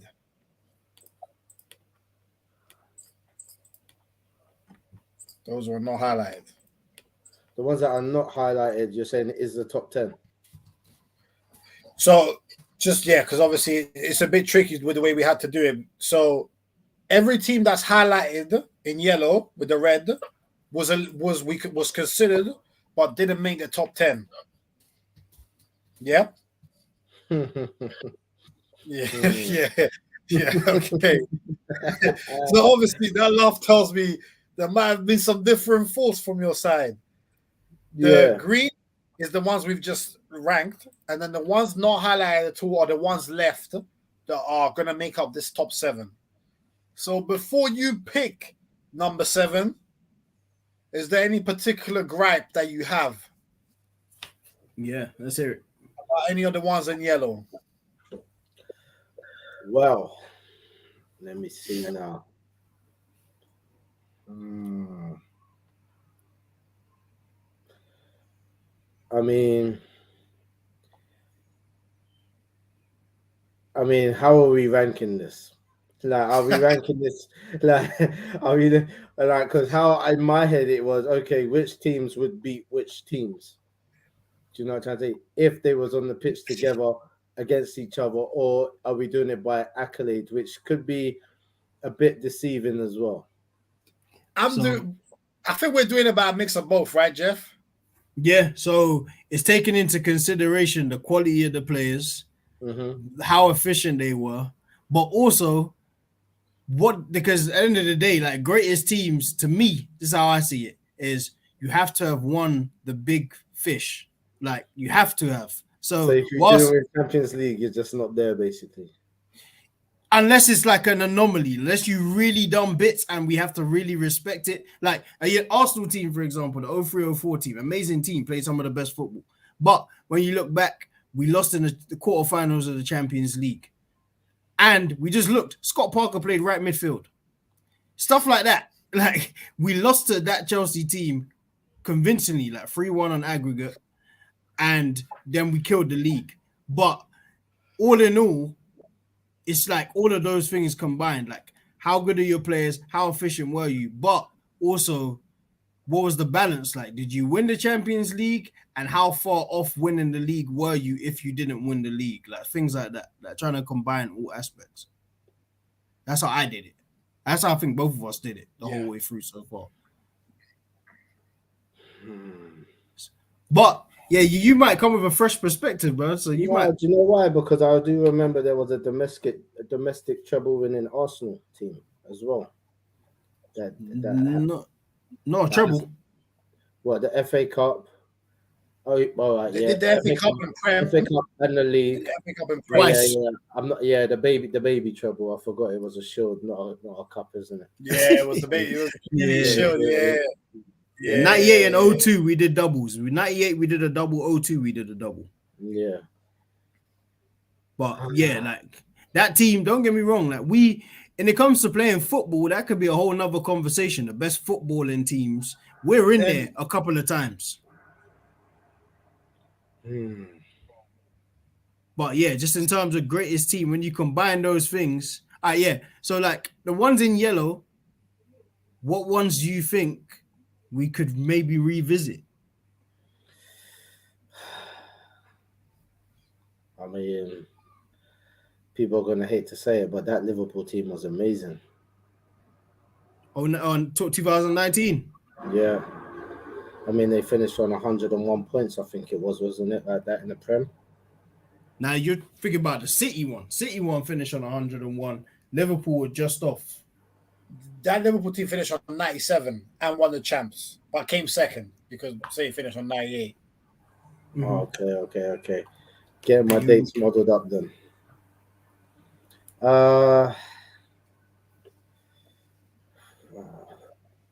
Milan was amazing 07. I'm glad you brought that up. I'm glad because we had them in the top 10. Yeah. We were literally just about to start ranking them. That's the team of the champs. Then we said, hold on, what did they do in the league again? They finished 36 points off top. And 35 points off relegation. And they finished fourth. So it's like insane. As great as you were in Europe, domestically, you still have to do something, or at least be close if you haven't won. They finished 36 points behind. I mean, that's like Chelsea in 2021 with Havertz and them, man. I hear you. It's a long way. Like, but it's good as, and to me, like what we said is that Milan team was probably the third best Milan team. Like the 02-03 Milan team, peak Shevchenko, them kind of man there, amazing. 05 had that team in there, yeah. Yeah, even the 05 one with Crespo, Kaká, the 3-0, and then they Liverpool went and done some ridiculous judge. I don't know what they did. But like that team again is better than the 07 team. When I look back at the 07 Milan team, they had a lot of journeymen in it. It just had an amazing top team. It just had an amazing Kaká. Yeah. Yeah. And I think the only other one that I would probably speak on would probably be Ajax 95. That was a good team as well. Okay, now I'm glad you mentioned that too, because again, the only reason me and Jeff left them out was purely because of our age. Purely Right, that.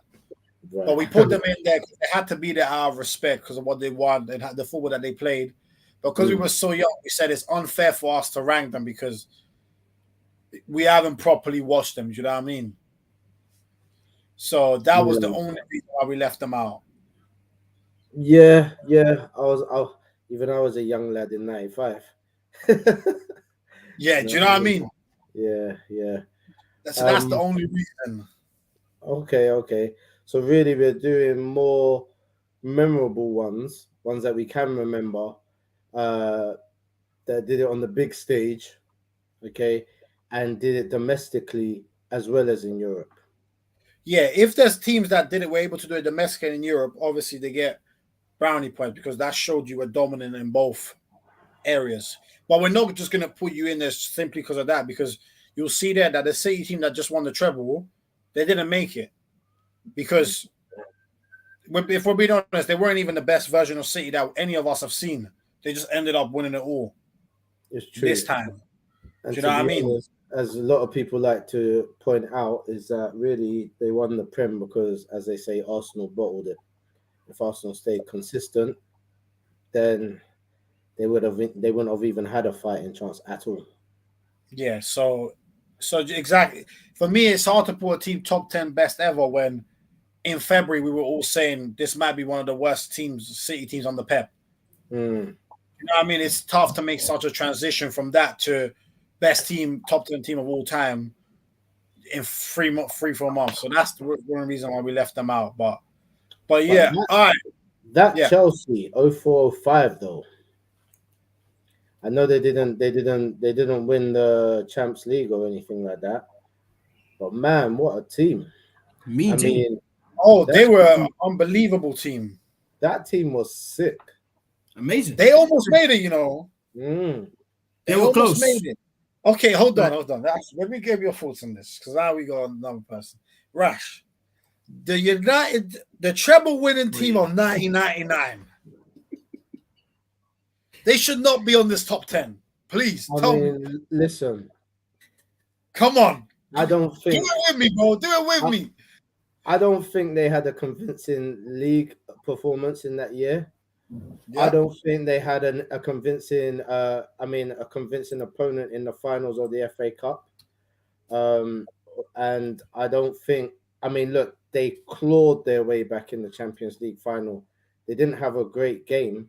It was amazing emotionally, kind of like when City won the league in the last second by Aguero's goal. Do you know what I'm trying to say? So it will go down in history because of the ups and downs emotionally. But that team in itself wasn't even the best United team in regards to gameplay at all. If the team in the Rooney, Ronaldo, Tevez team played they're here. Don't worry, they're here. Yeah, but if they had played that 99 Man United team, they would have wiped the floor with them. Oh, I can't say wipe the floor, man. And Rash, this is what argument I was making with Jeff. I was saying that United team in 1999, right? They won the treble. 100%. Brilliant achievement. Yeah. I can't take it away from them. But my thing is, there's an element of dominance that I like, right? Mm-hmm. Cool. So I look at that treble win. Semi-final FA Cup. They're 1-0 down to Arsenal. Bergkamp misses a pen to go 2-0 up, kill the game. Boom, they then win an extra time through gigs. Champions League semi-final, 2-0 down to Juve in the second leg. Boom, they come back, win 3-2. Fantastic. Champions League final, 1-0 down in the 90th minute. After being dominated most of the game, scored 2 corners. And if I think was it in that Champions League where they didn't even have a good group stage appearance as well? In the group stages, they weren't dominating in that as well. I don't think. I can't say I remember. I can't say I remember that level of detail, but potentially. But still, my only point is you cannot take away a treble. A treble is a treble. Fantastic team. Remember, we're saying top 10 teams of all time. So any team that finishes top 20 of all time is no disrespect when you think of how many teams we've watched. My only thing is, I personally wouldn't have them. I wouldn't have had them in my top 10. But Jeff made some good cases for why they should be. That's why they're here. Yeah. So I wouldn't have had them. So go on, Jeff. I'll say my piece now. So you have both sides. So what my point was is that, okay, they narrowly won the Premier League. They narrowly won, or they won the FA Cup quite convincingly. But the semi-finals was another tense game, and Champions League was tense. My retort was 98 Arsenal were Arsenal. Like, we won the league by a convincing margin. We had Anelka. We had a lot of good players that were doing bits. We were in control, if I remember correctly, in 99. We then let it slip. United then went and took the league. I can't penalize them because Arsenal were the reigning champions, and then they came and got their lick back. So the year before, they lost by 12. They were winning by 12 points. I remember it. Like 26 games to go. United had 69 points. Arsenal had 57. There was a big margin. They turned it around and they got the job done. FA Cup, I just double checked it. The player who got sent off was Roy Keane in the 75th minute. So 1-1 at Villa Park semi-final. You lose your captain. For the viewers that don't know, Keane was really him. Keane was amazing. So you lose your star talisman, a one-off. He goes off. You still stay in the game. Burkett misses the penalty in normal time. The game continues. You then Giggs goes on that ridiculous 70-yard run and scores the goal. Like, we know it. We all remember it. So Giggs, they do that. Then they go and beat Newcastle 2-0 in the final. That wasn't what do you call it? An interesting game. Newcastle. It wasn't even a good Newcastle. No. The Esprit days and that it was a Kieran Dyer Newcastle, I think it was. Maybe Solano and them man there. I think Solano, maybe, yeah. Yeah, but definitely weren't like Esprit and them. It wasn't the prime Kevin Keegan. I think they may have had Shearer. I think they had Shearer. They had Shearer. Shearer was definitely prime. It wasn't prime Kevin Keegan days. It wasn't prime. They were still decent. Right. But it wasn't decent team. Prime. Yeah. But they did what they had to do there. Then in the Champions League, you face Juve. You draw 1-1 in the first leg at Old Trafford. You're 2-0 down in like 15 minutes in Turin. Juve back then, you don't beat Juve. You don't beat Juve and you don't come back. You don't come back. Again, Keane scored and Scholes weren't playing. There was all sorts going on. They had Nicky Butt and Jesper Blomqvist playing. And they came back and won 3-2. And Keane didn't play in the final. Like David May, innit? Yeah, them kind of man there. But Keane didn't play in the final and Scholes didn't play. And you still were able to turn around in the final. Like, the final wasn't a great game, like, for them. But you stayed in the game enough. Like, that Bayern team who was the guy who scored the free kick that day? Basler. I think so, yeah. That they had players, Elba, they had a bunch of good players, that Bayern team. So to even stay in the game and it to be 1-0 and you turn it around, I have to give you credit for it. You can give them credit. Yeah. But to say that team was one of the best teams of all time, I just can't see it because, like you said, I mean, I don't think they were better than the Arsenal team that they beat in the FA Cup. I don't think they were better than that team. I don't think they're better than the Bayern team that they beat in the final. Matter of fact, I think Bayern were playing much better than Manchester United. Bayern, to me, thought they had won the game before the game was over. Yeah, and that's how they let it. Cardinal sin. Yeah, and that's how they let it slip. Like I said, like you said, sorry, the league position was just about Claude. Okay, it just about got there. Yeah, and I think the defining factor for United that season wasn't even their team. It was their manager.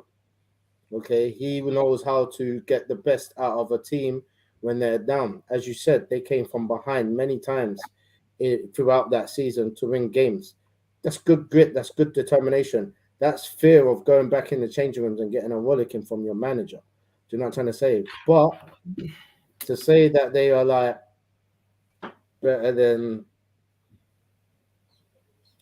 to say that they're better than even the Invincibles or Chelsea 0405. I understand why you put them above these guys because of their achievements, but as a team sense, Chelsea would have beat them.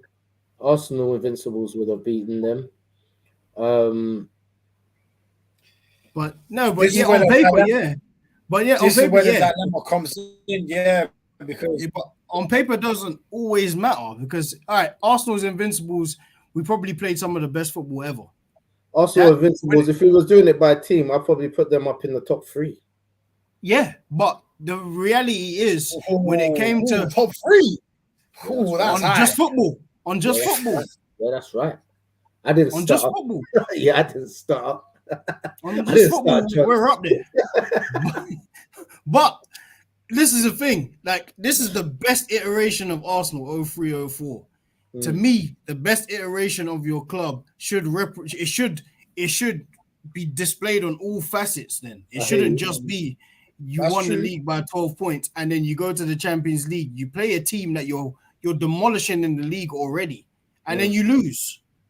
Then that you can't be better than the United team because the United team, you say the manager, that all goes down to mentality then. Because if we're losing in Turin with 75 minutes to go and we turn it around, that matters. If we're losing in the Camp Nou against a Bayern team who's technically better and we win, that matters. If you're going against the Arsenal team that won the league by maybe 6-7 points the season before and we're actually winning at a point in the season and you turn it around, that matters. And then when you combine it with who they actually when you look at their team, it's a great team.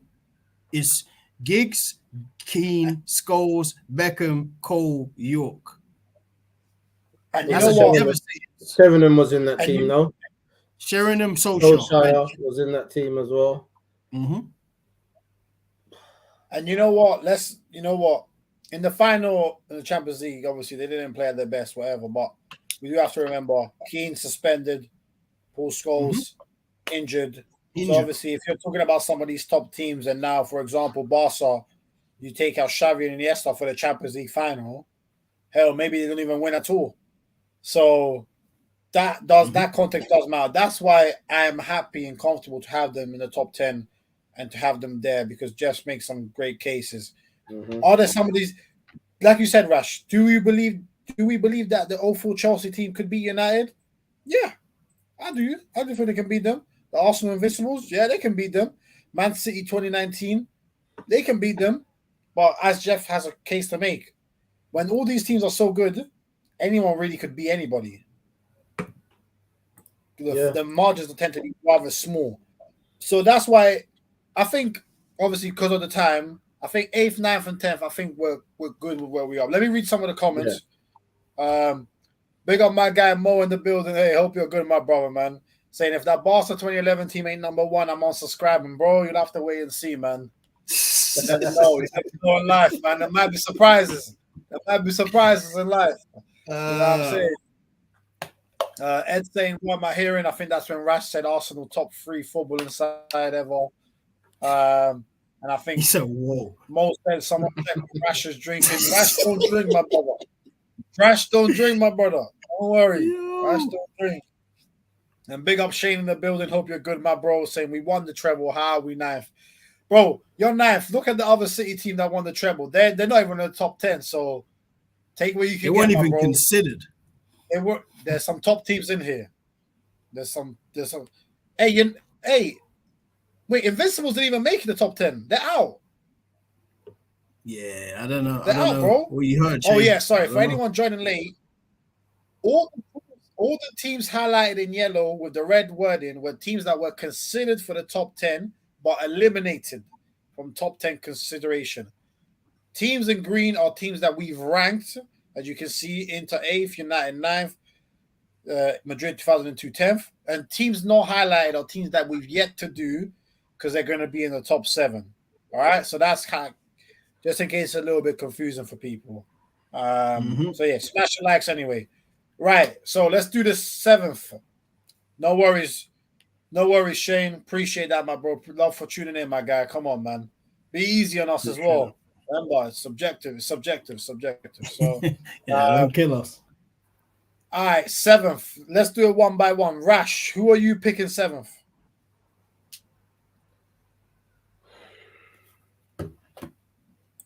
I'll show you the pictures of the 7 teams, just so you can, because obviously when you see the pictures, it makes it feel more real as well. So the 7 teams under consideration for the top 7 are Barca 2006, La Liga, Champions League winners. You can see some of the talent they had there. Man United 2007, 2008, Prem and Champions League winners. Barca, MSN, treble winners. Barca 2009, Henry, Eto'o, Messi, Iniesta, Xavi, Yaya Toure, treble again. Barca 2011, La Liga and champs. Bayern 2013, treble. And then Madrid 2014, Champions League and Copa del Rey. So, after you've seen that, who would you put 7th? Oh, that is disgusting. That is hard work what you're making me do. Right? It's not easy, my bro. It's not easy. Give me another flash of those teams again. Yeah. Hey. I don't mind. You know what? I might make a full screen, man. We need to appreciate them. I think we might need to. Jeez. Right. So we got Barca 2006. Love that team. Ronaldinho, Xavi, Eto'o, Deco, Puyol, Marquez. Unbelievable team. Henrik Larsson, Messi, a young Messi. Van Bommel, top team. La Liga champs. Man United 2007, 2008. Premier League, Champions League. Van der Sar. That Barcelona team that you just played, did they win the champs or was it just La Liga? They won. Remember, that's when they beat us in the final. They beat us in the final. Yeah, they won La Liga and champs. So, yeah. So this team, La Liga and champs. United, 07 and 8. Prem and Champions League. Van der Sar, Ferdinand Vidic, Evra, Scholes, Carrick, Tevez, Ronaldo, Rooney. 2015 Barca, again, obviously MSN. They still had Iniesta, Rakitic, Busquets, Dani Alves, Piqué, won the treble. 2009 Barca, again, won the treble. Had Messi, Iniesta, Xavi, Thierry Henry, Eto'o, Yaya Toure, Busquets off bench, Puyol, Piqué, Dani Alves. 2011 Barca, same thing again. But this time they only won La Liga and the champs. I say only. La Liga and Champions League. Again, Xavi, Iniesta, Messi, Dani Alves, Piqué. They had Mascherano, Abidal, Busquets, David Villa, Pedro. Bayern Munich 2013, treble winning team. Lahm, Schweinsteiger, Toni Kroos, Ribéry, Robin, Manuel Neuer. Insane team.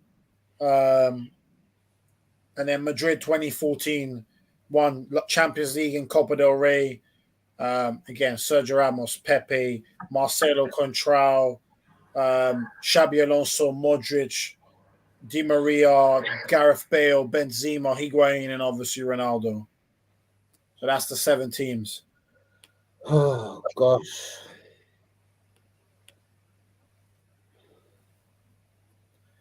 I think it is a toss-up between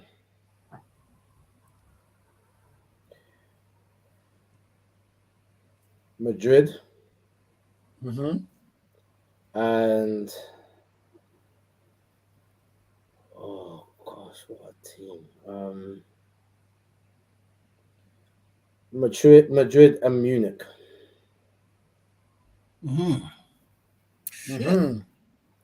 And the only reason why I'm not trying to discredit Munich in any way, but when you look at their opposition in the German league at that period of time, they're the dominant force. The German league has never been a league where they are super competitive. You know, they monopolize that league. You expect them to win that league. You expect them to win their domestic cup. The only outstanding thing there was that they won the Champions League convincingly. But I mean, I'd probably put them as 7.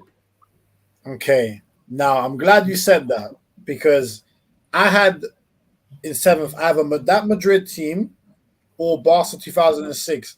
The reason I've got Bayern above them two is because I agree with you about the German dominance, but that year, who was the other person in the final? Who was the other person in the final that year? Borussia Dortmund. That's the year that Dortmund beat Madrid in the semi-finals, and Bayern slapped Barca 7-0 in the semi-finals. So that was the peak Dortmund team on the Klopp. Hell, Dortmund could even have won the final if Dante gets sent off like he should have been sent off. After he gave away that mad pen, he was already on the booking. He should have been sent off. Dortmund win that game, and they win the champs. But regardless, so again, fine margins again. But that Bayern team, the way they demolished Barca, they won the treble against the Dortmund team who made the final that year and were a top team. Prime Gundogan, Lewandowski, Royce, Götze, Hummels. So I can't remember. There was someone else at the back that was very good with Hummels as well. I'm just looking at it, I'm saying that was a crazy Bayern team. I have to give them their props. So that's why for me, I would have put Madrid 7th, and then Barca 2006, I would have had them in 6th place. I probably would have. I'd have had it the other way around. Like to me, 7th for me 100% is Barca 2006. They could be. Because why is that? Because they scraped the win in the final. That against a team where we didn't have a play. Lemon was off in the 4th minute. Yeah. And then even that Barcelona team, don't get me wrong, it's still a great Barcelona team. But Jesse, go away, man. Get the hell out here, man. Smart with Deli Alli and them, man. Big up Jesse, man. Big up Jesse. Hey, well done. You've got Tottenham mentioned. Tottenham's 16-17 season has somehow sneaked its way into this debate, and now they're going again. Big up Jesse, man. Big up Jesse. My guy, Jess. But yeah, now that Barca team, it was good, but I just think there's way better teams in it. Like Xavi wasn't full-fledged Xavi yet. Of course, Deco was Deco. Ronaldinho was Ronaldinho. Messi was still Messi, even at that age. Yeah. But he didn't play in that final. But just for like what we were up against in that final, to lose 2-1 against that team, they should have dog walked us. Especially like with us having a red card in like 4 or 5 minutes. Like I don't think in comparison to the rest, and that Barca team is just as strong as the rest. To me. I'm not mad with having them the 7th. It was a toss-up, so I'm happy to have them 7th and Madrid 6th. Well, at least we had the same 3 in the next 3 positions. Yeah, exactly. Yeah. Yeah. I mean, I would have put that Barca 5th, but because it was a sick team, and you got to think about the players that they did have, and you know they were treble winners as well, that season as well. Is it treble or double? Well, they won was it double? Double. They didn't win the Copa del Rey. No, Copa del Rey, Espanyol won it. Okay. So yeah, they won the league convincingly, won by 12 points. Yeah. And then Champions League, I'm trying to remember who did they beat on the way to that win in that final. And that was party time Barcelona as well, man. Them man there won all of that drunk. Ronaldinho did. I don't know about the rest. Ronaldinho was definitely drunk. He was on cocaine. You know what? With this comment, big up Ed. He's saying Bayern winning Bundesliga is normal. Madrid didn't win La Liga, I think. He's right. Madrid didn't win La Liga. Didn't. I think but they won. They came second. They finished 2 points behind first that year, so they were 2 points from winning the treble, right? Yeah. But my thing with that one is Bayern winning the Bundesliga is normal, but we have to remember that at that time, the 2 years before that, Dortmund had won back-to-back leagues. And just to add, Bayern didn't just win that league; they won it by 35 points or 25. In 2013, right? Yeah, 25 points. Sorry, not 35. Yeah, so we have to deep it. They won that league by 35 points against the team who made the Champions League final with them. And has got their number in the league the 2 years before. So don't get me wrong, Bayern if you look over a 20-year span, Bayern have probably won it 15, 16 times. But at that stage, Klopp had Bayern's number, and even in that run, Lewandowski, didn't he score 4 against Real Madrid? Or 4 against 3? Madrid. 4. Like, they knocked out Real Madrid, and then Real Madrid won 2-0 at home and got knocked out. But that Bayern team was a mean team. As Robben, Ribéry, there was real man there. I'll be real. For me, that Bayern team might be better than the United 2008 team, man. I'll be honest. I'll be honest. Nah. For me, that Bayern team was a joke. That team was. They beat Barca 7-0 aggregate. Robben was unstoppable that season, bro. Robben, Ribéry. If he cut in, it's a wrap. It's a wrap. Robben, Kroos, Schweinsteiger. I don't know, man. The only thing is, look, I mean, I know you got to beat everyone in the league, but really, if the only one who you have to beat is one team. But if that team is beating you twice, 2 years in a row. I hear you. But that's a drop in the ocean. That's a drop of water in the ocean, bruv, compared to what Bayern have accomplished over there and what they're expected to accomplish over there. Yeah, well done. Okay, I'll add this then. The year before, I just go to the psychology of it. The year before, you lose to that Chelsea team. Robben misses that penalty. It's like a comeback story. Robben then missed the chance in that big game, and then I can't remember who he went past, and it took an eternity to go in. But it was at Wembley, right? That goal. Wembley, yeah.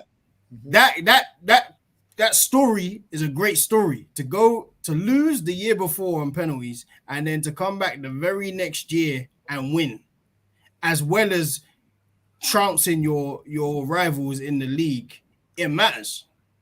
And that was a great Dortmund team. Great. It was. It's probably the best.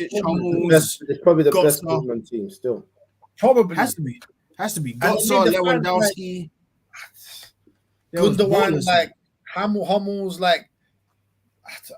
I think I was rooting for Dortmund that season. Still, I'm not gonna lie. I'm not even gonna lie.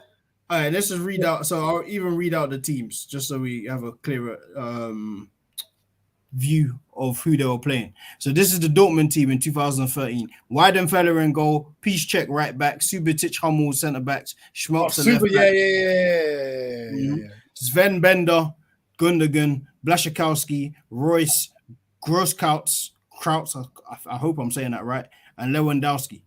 So that's who and they had Nuri Sahin on the bench. Then you look at he went to Liverpool, he was cold until we got to Liverpool.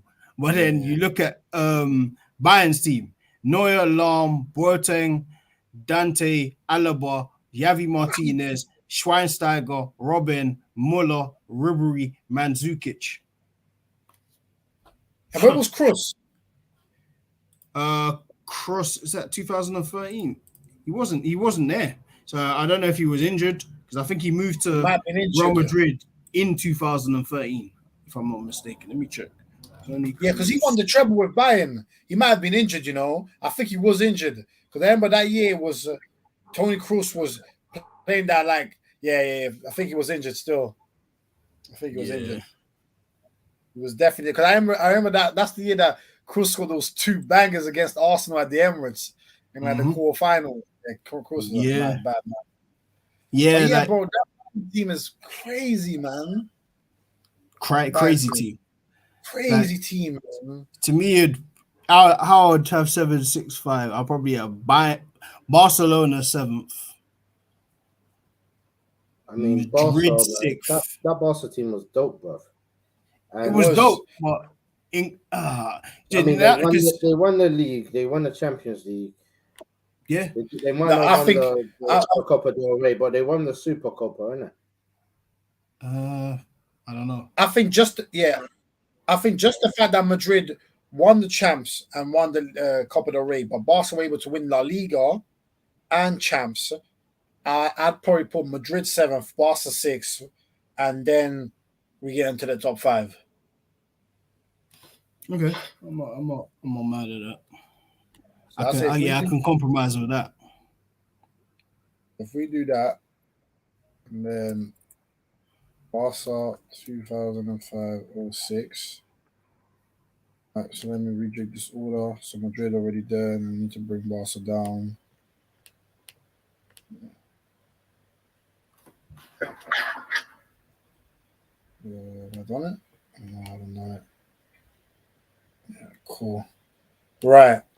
So it's now time for the top 5. So, right. Who would like to have you if you're able to even make your top 5 from what you think is 5-1, feel free.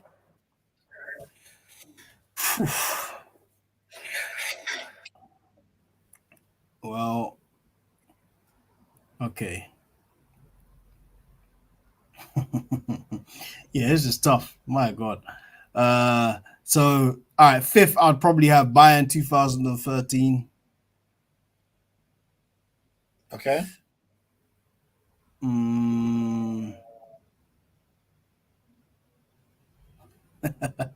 Oh man. I don't know if it's between Barca 09 and United 07-08 for 4th. Hold on. When I'm looking at it, when I'm looking at it, hold on. I agree with John. I think that Bayern team is better than United's team. Which 2013? I reckon United 07-08 would be 5th, and then Bayern at 4th. And you see, the thing is, I actually kind of disagree with both of you, because I'd have MSN Barca 5th, and then United 07-08, and then I'll have Bayern 3rd. Why? Okay, yeah. Let's hear that. No. Why? I want to hear why. What the MSN Barca? Yeah. I got Okay, so the MSN Barca, yeah. Hear me out. Unbelievable front three. Unreal front three. Unreal. But I'm looking at the totality of the team. Right? Defensively, Dani Alves wasn't at his peak anymore. PK from 2012 for me was washed, but he did a great job. Who the hell was playing left back for them? Oh, my bad. Jordi Alba, top player. So that's unreal. Top player. Mascherano was playing centre back with Piqué, was he not? Yep. And throughout that season, I remember they were like in January, February, and there was quite a lot of unrest. Messi wasn't that happy. Suarez, I think, hadn't scored a goal up until January. So it was all looking a bit mad. And then obviously last half of the season, unbelievable, fantastic football, great team. My only thing is, I don't know, maybe it just goes purely to a feeling thing, because I'm talking about 3 top teams: Barca 15, Bayern 2013, Man United 08. I'm just looking and I'm thinking, again, kind of what Rash kind of went back to. If that Barca 2015 team played that prime Bayern 2013, who would I have my money on winning that game? I think I'm actually Bayern to win. Yeah. That's my only thing. Because we remember that Barca team always gave you space in behind. Yeah, even in the final. Even in the final, a bit shaky. Yeah, Mandzukic scored an overhead, right? That's the Madrid one. But they got got 3 cups and the league in that season, bro. Who, Bayern? No. Barca. They got 3 cups, bruv, and the league. You can't shit on that. I don't care if you leak. I don't care if you're a Jezzy at the back and you're letting everyone in. Yeah. If you flipping win 3 cups, yeah, and you win the league as well, yeah, you win what 2 cups in Europe because they won the Super Cup as well, yeah, and the Champions League and their domestic cup and their league, yeah. Their front 3 was explosive, bruv. Yeah. Yeah, well, best front 3 ever. 100%. Yeah, close. No doubt. Nah, bro. I hear you, but I might be outnumbered here. It sounds like I'm outnumbered. Yeah, but I'm trying to think. Would your outnumbering even matter for 5th? Because I don't know if we agreed on. I had United 5th. Okay, and then Rash, who did you have 5th? I have Man United 5th as well. All right, so I'm outvoted for 5th. Who did you have 5th? Bayern. You had Bayern, right? I think I had Bayern 5th. Okay. And it's not because that Man United team wasn't devastating, because that Man United team was devastating. Unbelievable team. But I don't think they won all that they could. With the team that they had. Got a double, I think. They got a double, I think. Yeah, let me not even do that yet because I just clocked. So I'm just gonna put in the thing. Let me just do this quick. So United. It's 2008 FA Cup final was like Cardiff, Portsmouth. So none of the big teams. Man United on the way to winning the FA Cup. I remember that. Yeah, United went out they went out like something like 4th round or something like that. Something like that, yeah. That's when they had that mad red card, and I think Ferdinand went in goal or something, and then Montari scored a pen. Something mad. Ferdinand was all right. He actually was. Yeah. All right, cool. So we're on to the top 3 now. And isn't it crazy that the top 3 teams we've ever seen are all from the same team? All from the same team, bro. All from the same team. So let me just highlight this just so we can see them gone, even though we know who it is. Right, so now, Jeff, time to close up shop, sir. Give me your top 3. 3, 2, 1 of all time. Oh, man. All right. Yeah, you made good points for the 2015. I didn't remember it as clearly. So I'll say this. 2015 third, 2009 second. The overwhelming winner to me is the best team ever is the 2011 Barcelona team. And it's not even close. I just didn't want to say that at the start because there's no show. But real talk. To me, it's not even close. Real talk. Rash, what do you have, my good sir? What is your top 3? Well, I agree with you who's number 1. Okay, cool. I agree too. I agree with you number 1. So there we go. Barca 2010, 2011. Number 1. And this is a hard one. Because even though that Barca 08-09 season was great, they didn't do all that 15 did. They won the treble. They won the treble, yeah. But this 15 done the quadruple, bruv.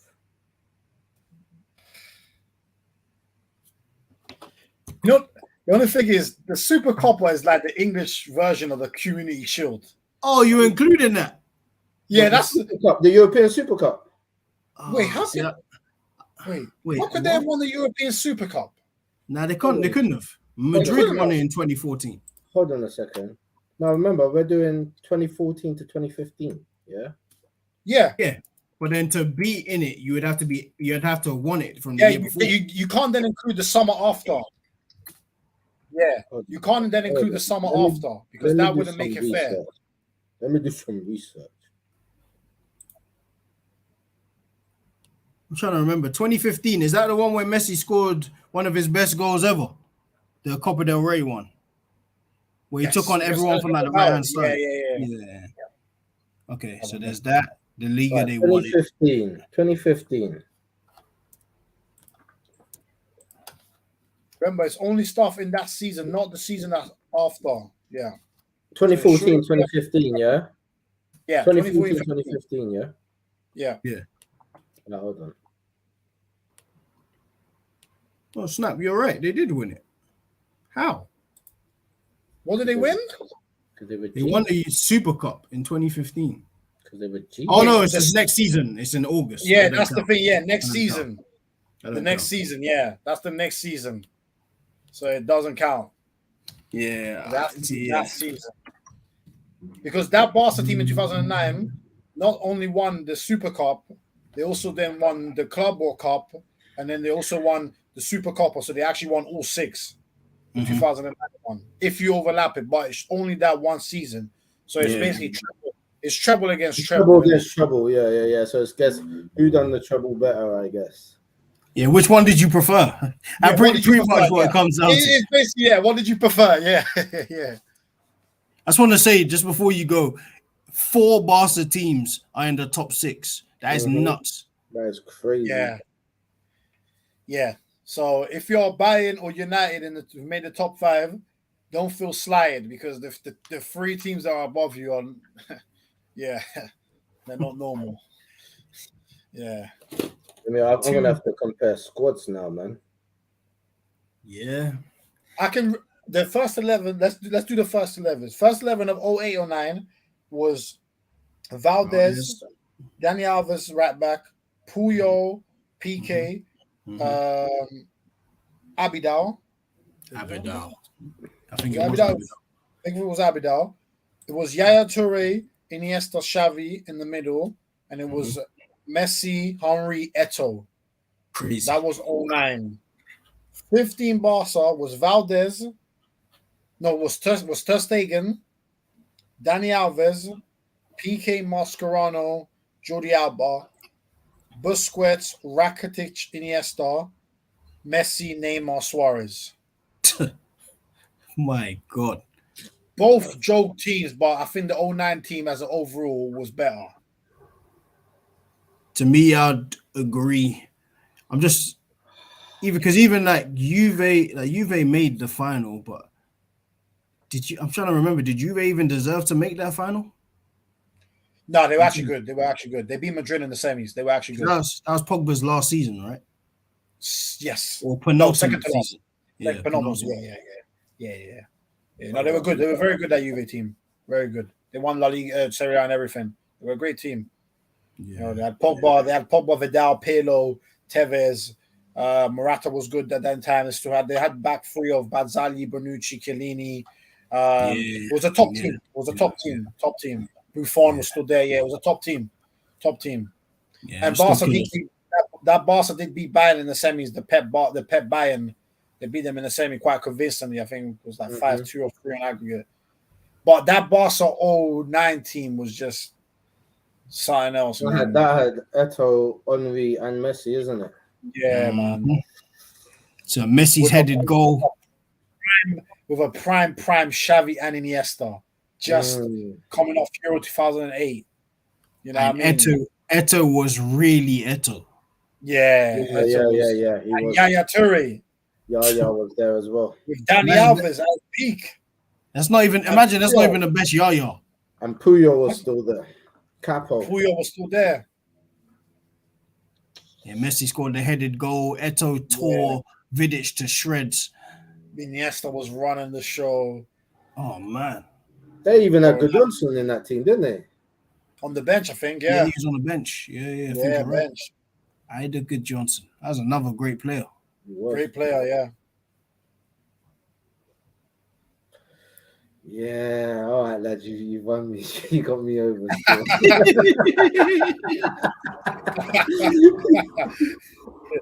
Oh man, We did it. We did it. I can't lie. That's been one of the toughest ones to work out. Been tough, but I think we've done a good job. I think overall we've done a good job. So let me just rejig the order and then list it out. So people If I could Yep. just replace anybody, Yep. I'd throw that United squad out and put the City squad in. Damn, which one? What, 2019 or 2023? 2023.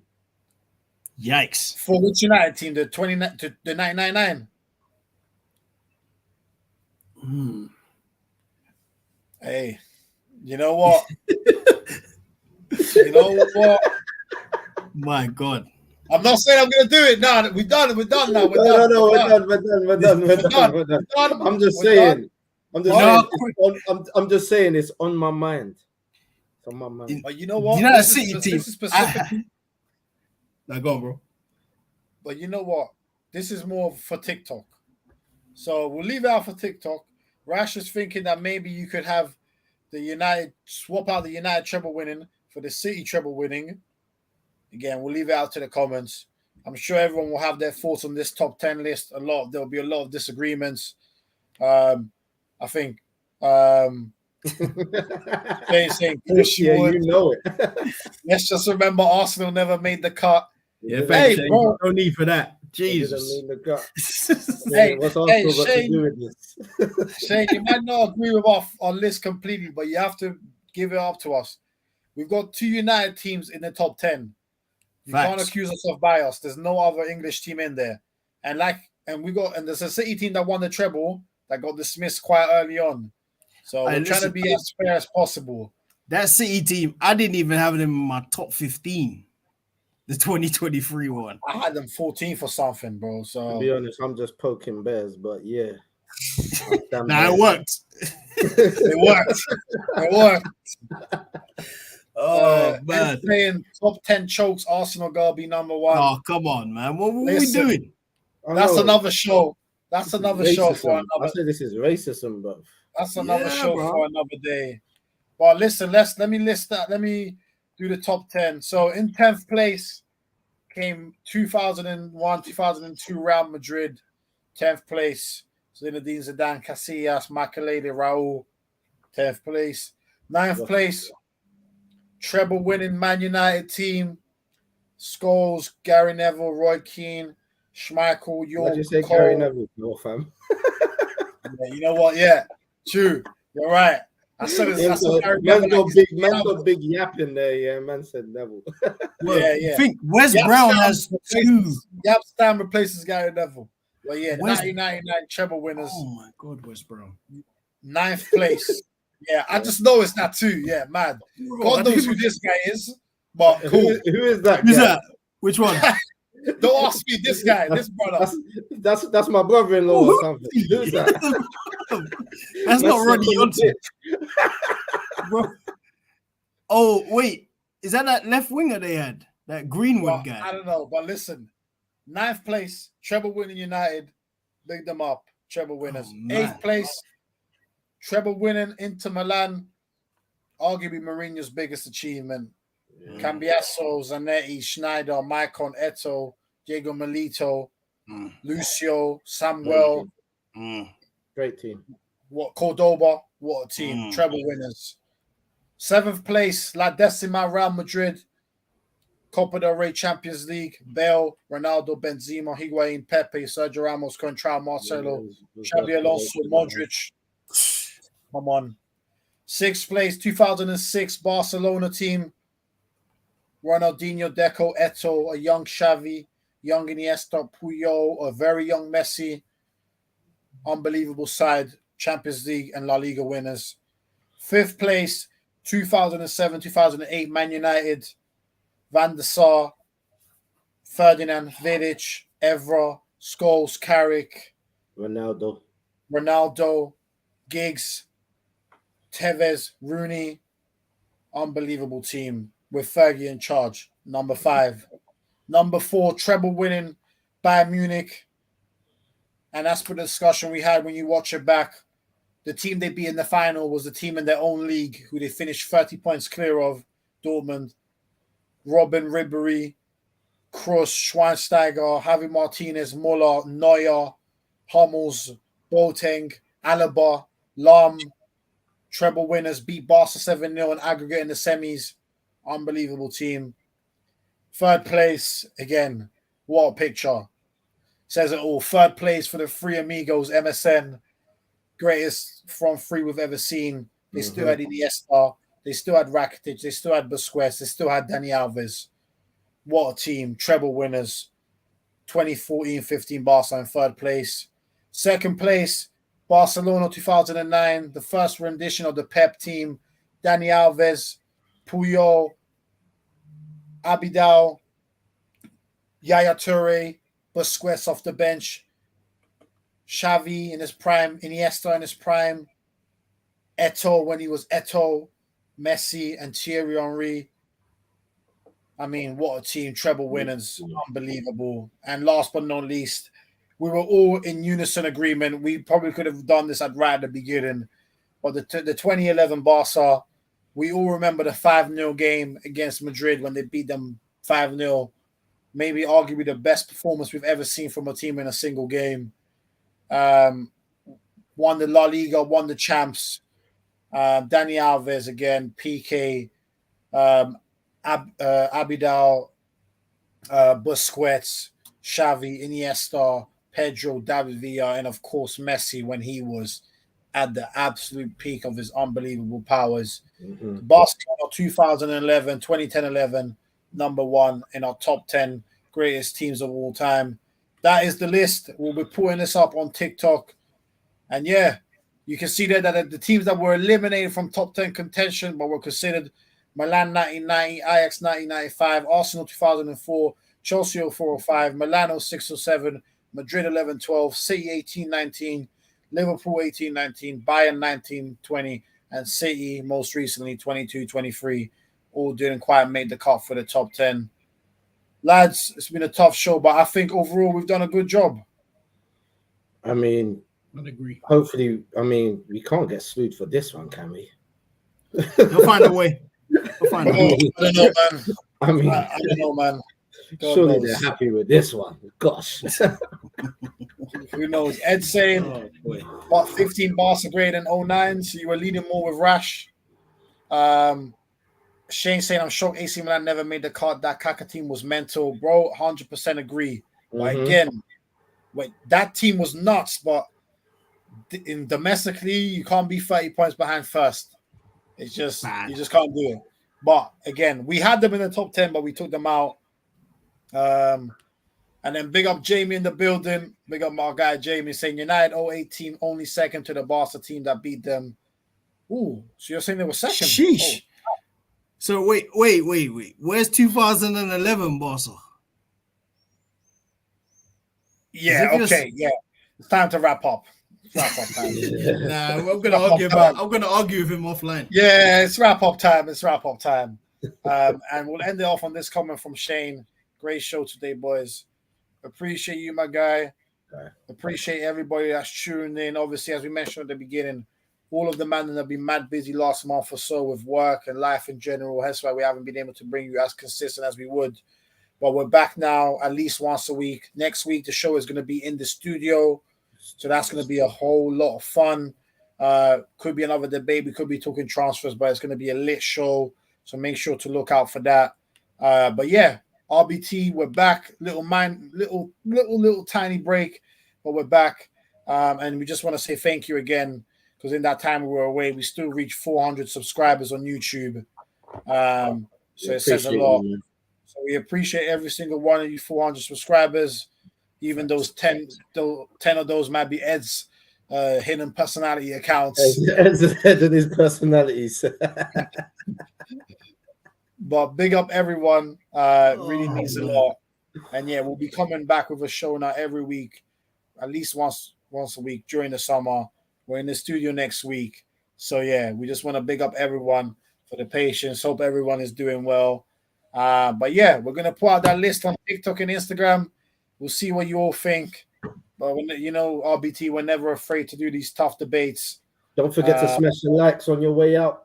Yeah, Smash the likes on your way out. Subscribe to us on YouTube. Follow us on TikTok and Instagram. And we'll be back next week in the studio. So look out for it. We out, people. Peace and love. Peace. Shalom.